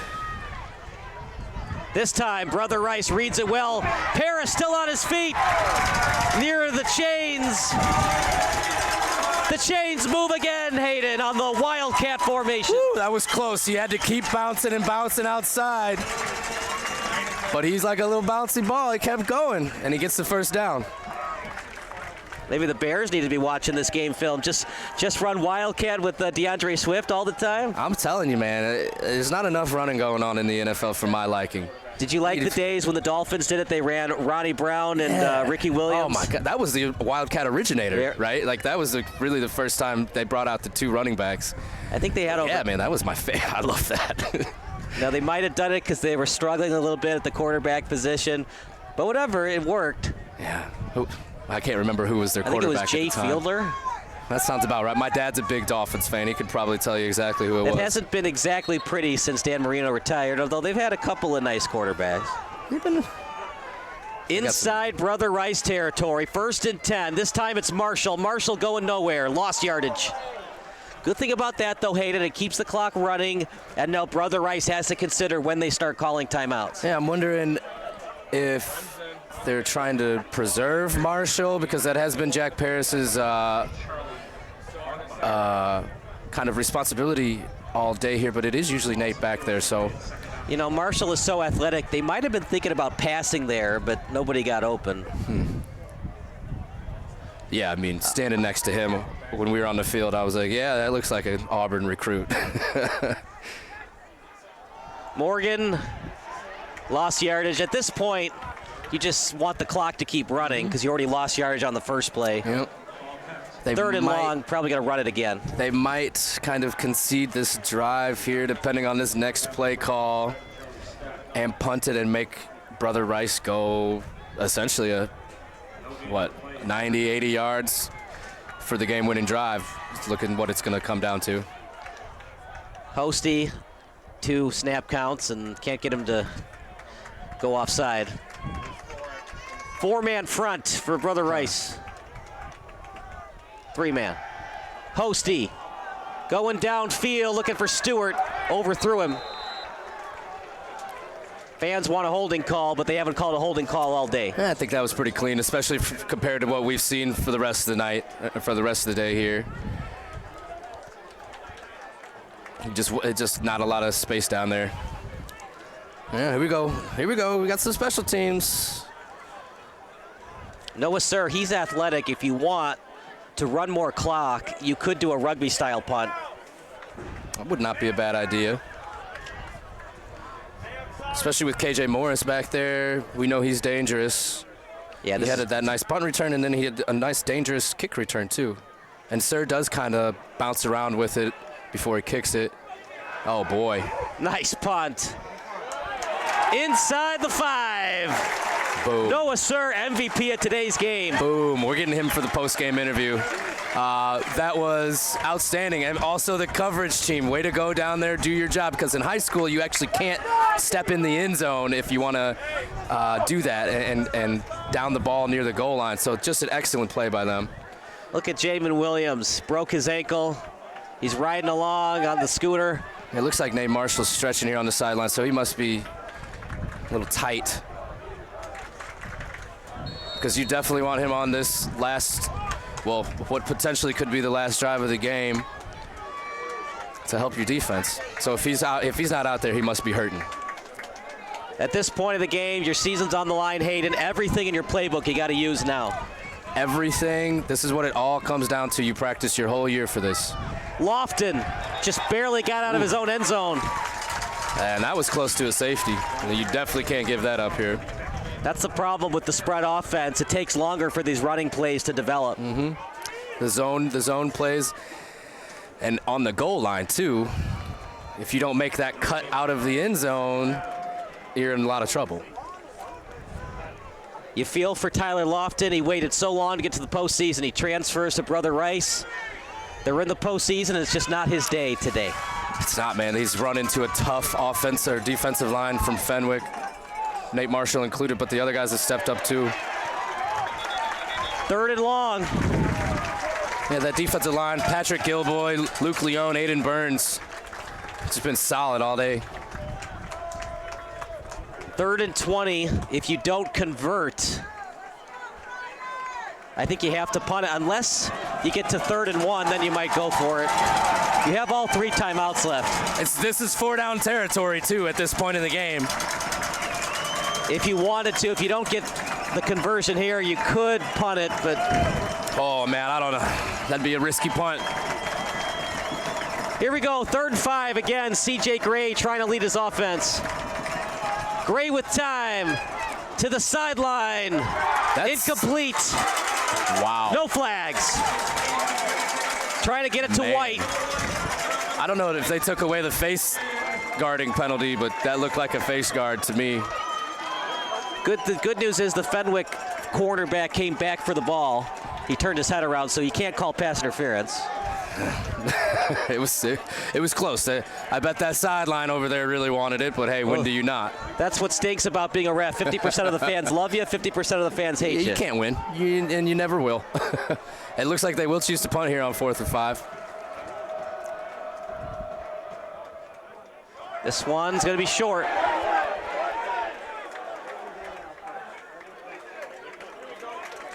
Montgomery yells out poison, and the ball will be down near the 43. 2:31 to go. 2 first downs will put away the Brother Rice Crusaders. This is going to be it's going to be tough for Brother Rice to overcome this one. There's still time. They got these timeouts. They got 2:31 on the clock. And you have a defense that's only allowed 10 points in the game to this point. Right. Fenwick's not thinking about points. They're just thinking about first downs. Yeah. But that line up front, we got to see if King Liggins and Braden Parks and Charlie Steck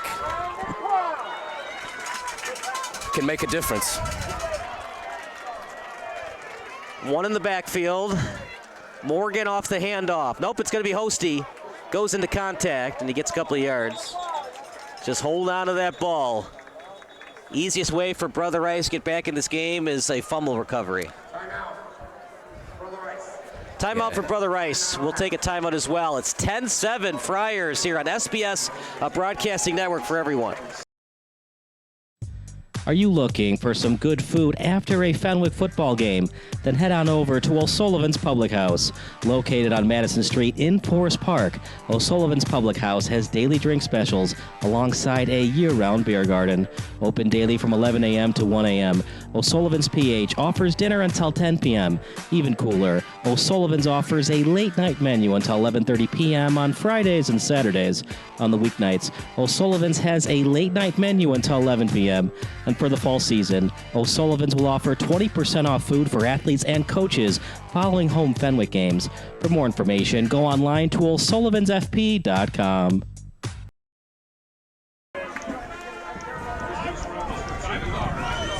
Here we go, partner. 2nd and 8, ball at the 40. If you pass the ball, an incompletion stops the clock. So that's the issue with passing here. Got to think they're sticking on the ground here. Hosty again, and Brother Rice reading it well. 3rd and long. Brother Rice will call their second timeout. Timeout here. We'll stick with the action. Timeout. Brother Rice. The second timeout of the half. This game's gone by fast. A 1:30 start. We're now at 3:38. Yeah, something had to give with both of these offenses averaging over 27 points, and both of these defenses averaging below 15 points a game. So I think the defenses won on this one, whether that's nerves, whether that's the stakes. It's hard to tell. Maybe it's the game plan from both coaches. But I do love this surly defensive matchup. If Brother Rice gets the ball back, you got to consider using KJ Morris more. He had a 95-yard kick return against St. Patrick early in the year and a 45-yard punt return. We saw him take one 40 yards today. I was going to say, it makes a lot of sense. We saw he just had a little sliver of space, and he took advantage of it. Got the ball to the goal, near the goal line for what is looking like Brother Rice's only touchdown of the game. Hosty, snap count, both of these defenses so disciplined. We haven't seen anybody go offside except for that encroachment at the goal line. Yes, that was the only one out of all of them. And both teams have been doing the very similar thing where they're getting up to the line, clapping, trying to draw them offsides, but then looking at the sideline for that play. 3rd and 8. If you pass the ball and it's incomplete, it gives Brother Rice a free timeout. If you get a first down, Brother Rice is in a whole heap of trouble. What do you want to do here if you're Matt Battaglia? With this distance, 3rd and 2. 3rd and 8. Oh, we're going the other way. Yeah. 3rd and 8. Math is hard. I'm looking, I'm like, wait, that doesn't make. It's 3rd and 8. And with this distance, I would think a short pass would be the way to go. They've been running a lot of bubble screens with their inside slot receiver. I think that might be the thing to do here. Now, Brother Rice is probably thinking that same thing, though, so we'll see what the Friars choose to do. Hand off to Morgan. They go conservative, and Brother Rice will tackle him way short of the first down marker, and they'll call their last timeout of the half. We'll take a timeout as well. It is 10-7 Fenwick. We're getting to the last 2 minutes of the game here on SBS.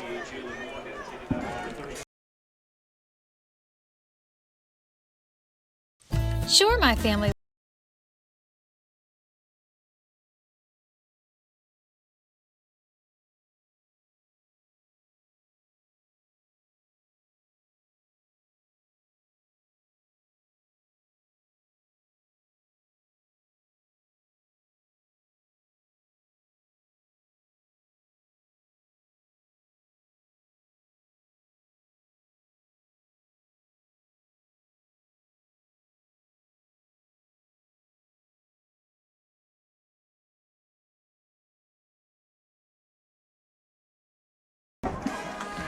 Kyle Smith alongside Hayden Bales. You can also text our text line at 330-957-7653.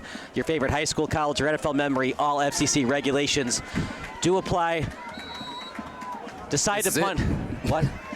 This might be one of the last times the Friars touch the ball here. Maybe. Friars are hoping this is their last time touching it and a win. And this will be a decent punt by Noah Sir. Keeps on rolling inside the 10, near the 5, right at the 5. Noah Sir, what else can you say? They're MVP of the game. I gotta say, I wish KJ Morris would maybe come up and catch that ball, down it at the 10 on the fair catch. It's not that big of a difference, but every yard counts here, especially when your season is on the line like it is right now. I believe that was Coach Battaglia that just jumped up here on the bench and just got the crowd pumped up. Hey, when your head coach is doing it, you better fall in line, right? Even as the crowd. 3 points to tie, 6 points to win. This is going to be tough. This is going to be tough for Brother Rice. I got an uphill battle ahead of him. Here comes the pressure. Woo. He got out of it. Gray still in his own end zone. Safety! And that might clinch it. If it wasn't clinched before, that might have done it. So here we go, partner. No more timeouts remaining for Brother Rice. They could do an onside kick at their own 20 or a drop punt at the 30. Obviously, they got to do an onside kick to get the ball back. And that's tough. I mean, and it's a punt on the safety, right? It's not a kick like it normally is. You either do a drop punt at the 30 or an onside kick at your own 20. Got to get the ball back. You have no timeouts, so you got to do the onside kick. You got to. It's the last game of the season. It's the last 2 minutes of the season if you don't get the ball back here. So you have to go for the onside kick. With no timeouts left, if Fenwick recovers, they'll just go in victory formation and just run clock. If they have to take a delay game, they'll take it or use one of their last 2 timeouts. Hey, man, hard fought win. If Fenwick does end up getting this one, they deserved it. Ran their game a little bit better than Brother Rice did today, and like you said, it's only about surviving and advancing. It ain't about putting up 40 points right now. It's about surviving and advancing. Obviously, they're going to work on their offense because this is Hostie's team going forward. It's got to be better. They'll take the win. They're going to have to score a lot more points against Downers Grove North next week. And Fenwick did not like what they saw from Brother Rice, so they'll call a timeout. We'll take a timeout as well. It's 12-7 Brother Rice here on SBS.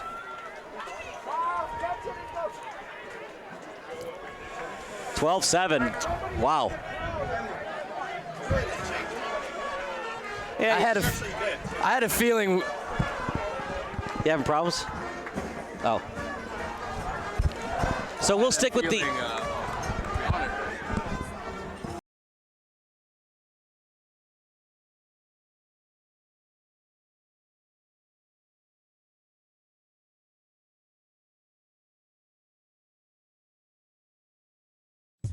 Are you looking for some good food after a Fenwick football game? Then head on over to O'Sullivan's Public House, located on Madison Street. Onside kick coming up. Ball placed at the 20. Friars got their hands team on the field like I was talking about earlier.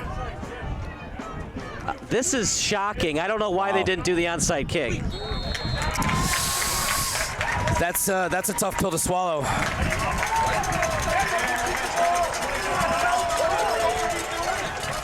Some confusion up in the coaching box as well. Obviously, the coaches were yelling for the onside kick because if you want to do the drop punt, you could do it at your own 30, or you can opt for an onside kick at your own 20. From your 20, and they kicked that from the 20, right? Yeah.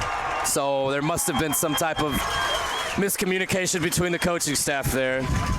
Either way, very hard to recover an onside kick. Even harder to recover an onside kick when he kicks it regularly, right? Right. Now, you know what you could do? You know how we talked about it's a live ball once it goes 10 yards? You can kick it up in the air for 10 yards and then try to recover it up in the air. Because that's a live ball once it goes 10. Even if it's in the air, you can still catch it. Yeah. Flag, unsportsmanlike conduct, most likely called against Liggins.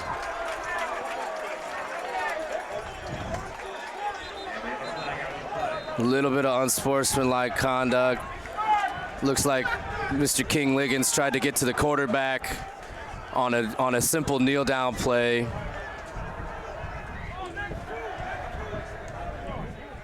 Officials talking it over because they think that Liggins should be ejected. That's his second unsportsmanlike conduct. If that's his second, then that's probably time for him to go. And he's going to get subbed out by the coach here regardless. Looks like his day might be over. You know, you understand the emotion. It's tough, man. These guys played their heart out all year for it to come down to this. Unnecessary roughness, number 99 on the defense. So it looks like he'll avoid getting kicked out of the game, but like I said, the coach is taking him out. Probably the best call here. It's just going to be 3 victory formations. You don't need your star defensive end in the game anymore anyways. No, especially if it's going to cause issues. Like I said, the emotions are running high. You totally understand that. It's just not what you want to see at the end of the game. The other thing is there was lack of communication between the special teams unit and the special teams coach. He's yelling for the onside kick. That's a tough way to lose your season when you didn't even attempt the onside kick to get the ball back.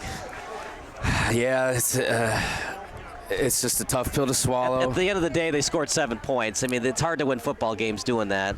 Yeah, especially too when your defense held them to 10 points. It's hard to swallow as a defensive coach, man. I held these guys to 10, and you guys couldn't put up more than that. But It's a team game, right? It's not your offense. Defense did their job. Special teams unit did their job. Offense didn't. Offense came up a little short. Still got some pushing and shoving going on in the middle here. And Fenwick's got to be careful. Fenwick's, they don't get ejected and don't have a suspension. No, you don't want anything for next week. Who was it? Emmett Romeus just came in and just personally pulled back his own teammates and said, boys, we got more to think about. And that's exactly what they got to realize. Now that Brother Rice isn't playing for anything, they can do this stuff. You guys cannot, Fenwick. Right. Would they get ejected and get suspended for the next game? Highly unlikely, but I have seen it before. It has happened. Fenwick played well, got to work on the offense. This is a tough Brother Rice team on a 5-game winning streak. And that'll do it. And that's game. Fenwick is moving on to play Downers Grove North at Downers Grove North High School. That'll be a fun game. That's going to be a good one. Catholic League versus Public League. The debate rages on. We'll see next week. Fenwick's going to have to score more than 10 points offensively if they're going to win that one. I mean, Downers Grove North has been putting up a lot of points all season. They've been slowing down a little bit towards the end of the season. We'll see what happens. It's going to be. I think that's going to be a fantastic game. And you like to see it. Look, it was getting feisty on the victory formations. They got over it. They're shaking hands. Always want to make sure that everyone just goes back to their sidelines. Still got a little bit of chirping, it seems like. Look, it's tough. I don't remember a game ending like that where the special teams unit forgot to do the onside kick. I mean, they must have pressed the wrong button on the play screen or something, and because that just can't happen to have your whole season, a successful season by many metrics, come down to that on a blunder at the end of the game. It's just tough, man, for the whole organization, players, coaches, fans. Big thank you to KC Cudenfeld. They had an excellent year, excellent team. They came up just short. This Fenwick team, that'll be a fun one at Downers Grove North. Lansu and DG North, they were in the championship game last year in Class 7A. Looking to do that again this year. They got a tough defense to play in Fenwick, but the Fenwick offense, they got to do a lot better than they did today. Big test for Fenwick to come out there and go out there and beat Downers Grove North. Let's see if they can do it. Like I said, Downers Grove North has been ranked highly all season. Fenwick, this is kind of a little bit newer for them. 7-2, but 4-5 last year. So this is going to be a good benchmark game for their program to see where they stand going forward. So we'll see what happens next week. But for this game, final score, Fenwick 12, Brother Rice 7. Fenwick advances to the round of 16. That does it for our in-game broadcast. Post-game show coming up next, brought to you by O'Sullivan's Public House. For Kevin Macy, for Commerce Zaman, and for Hayden Bales, I'm Kyle Smith signing off. And the post-game show coming up next here on SBS. Are you looking for some good food after a Fenwick football game? Then head on over to O'Sullivan's Public House. Located on Madison Street in Forest Park, O'Sullivan's Public House has daily drink specials alongside a year-round beer garden. Open daily from 11 a.m. to 1 a.m. O'Sullivan's PH offers dinner until 10 p.m. Even cooler, O'Sullivan's offers a late-night menu until 11:30 p.m. on Fridays and Saturdays. On the weeknights, O'Sullivan's has a late-night menu until 11 p.m. And for the fall season, O'Sullivan's will offer 20% off food for athletes and coaches following home Fenwick games. For more information, go online to o'sullivansfp.com.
Sports Broadcast Solutions is a broadcasting network for everyone. SBS offers live telecasts on channel 59.3, YouTube, or Twitch. We include pre- and post-game interviews with the players. You know, I started in the locker room. All the boys were getting going before the game and stuff, and we kind of found a little click at the beginning of the game, so I think that's what got us going. We also include digital live statistics, play-by-play commentary, team highlight reels, and even more than that. Go online to sportsbroadcastsolutions.com or search Sports Broadcast Solutions on YouTube. SBS, a broadcasting network for everyone.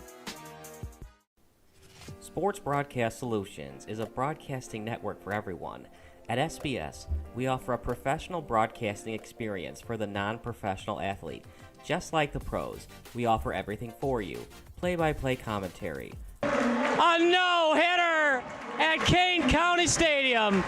15 strikeouts, 1 walk, 1 error, and that's it. Color commentary, highlight reels, recruiting videos, and much, much more. Unlike our competitors, we zoom in on the action and always have a live scoreboard with a live time code. If you're ready to have your next sporting event feel like CBS Sports, then make sure to call Sports Broadcast Solutions today. Our phone number is 330-957-7653, or you can go online to sportsbroadcastsolutions.com. SBS, a broadcasting network for everyone. Missing your child's sporting event just plain stinks. But you don't have to worry about that anymore, thanks to Sports Broadcast Solutions. SBS is a live broadcasting network, as well as covering your on-demand needs, recruiting videos, highlight reels, and much, much more. We can broadcast live to any website, and we also post as much on-demand content as you need. For more information about SBS, check out our website at sportsbroadcastsolutions.com. Sports Broadcast Solutions, a broadcasting network for everyone. Sports Broadcast Solutions is a broadcasting network for everyone. Let SBS broadcast your sporting event. We have experience and can generate excitement and permanent digital memories for your team. Tonight. That time, finally a goal for the Stampede!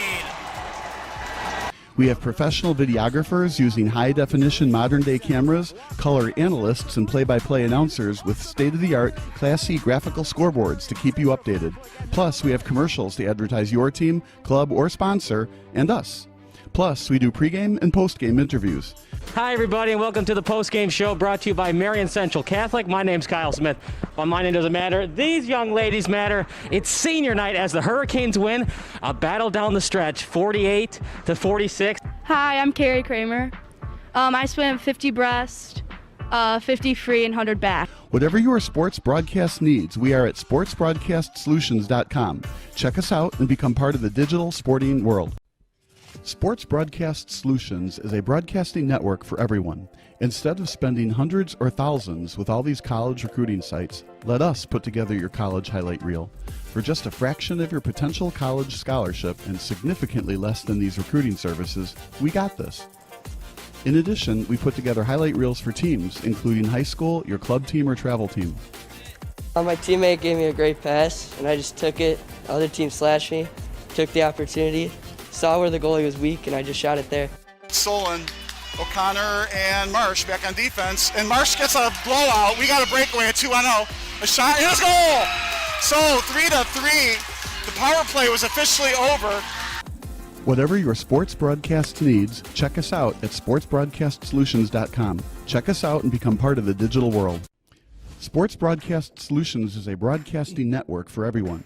For those of you who would like to broadcast or live stream your event, or maybe make a highlight tape but would like a sponsor to fund the event, SBS has a myriad of ways to advertise your sponsor during our broadcasts.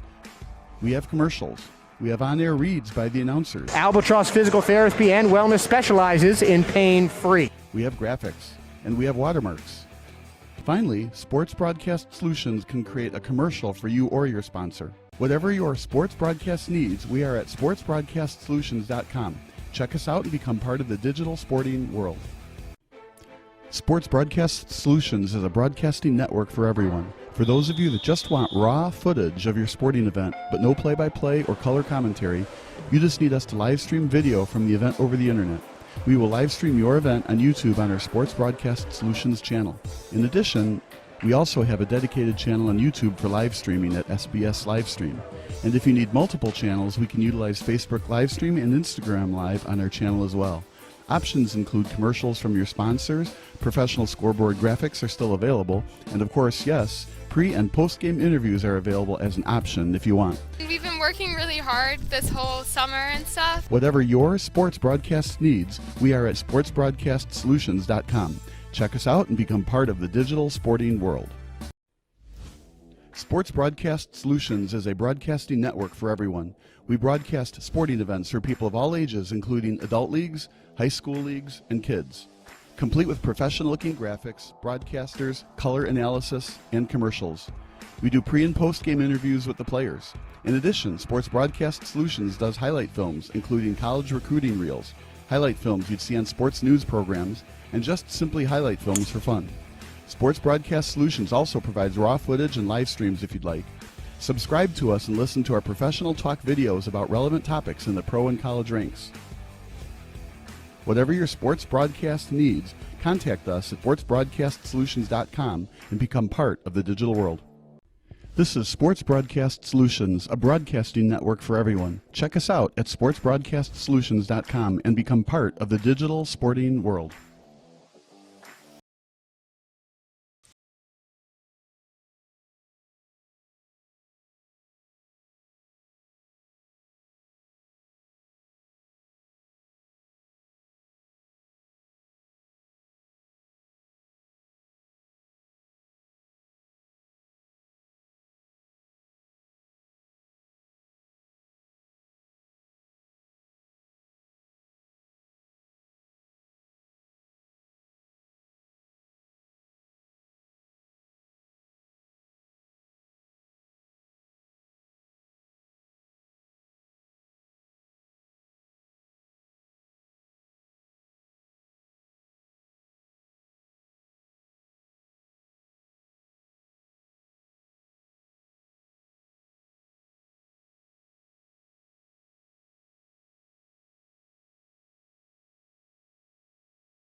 Com.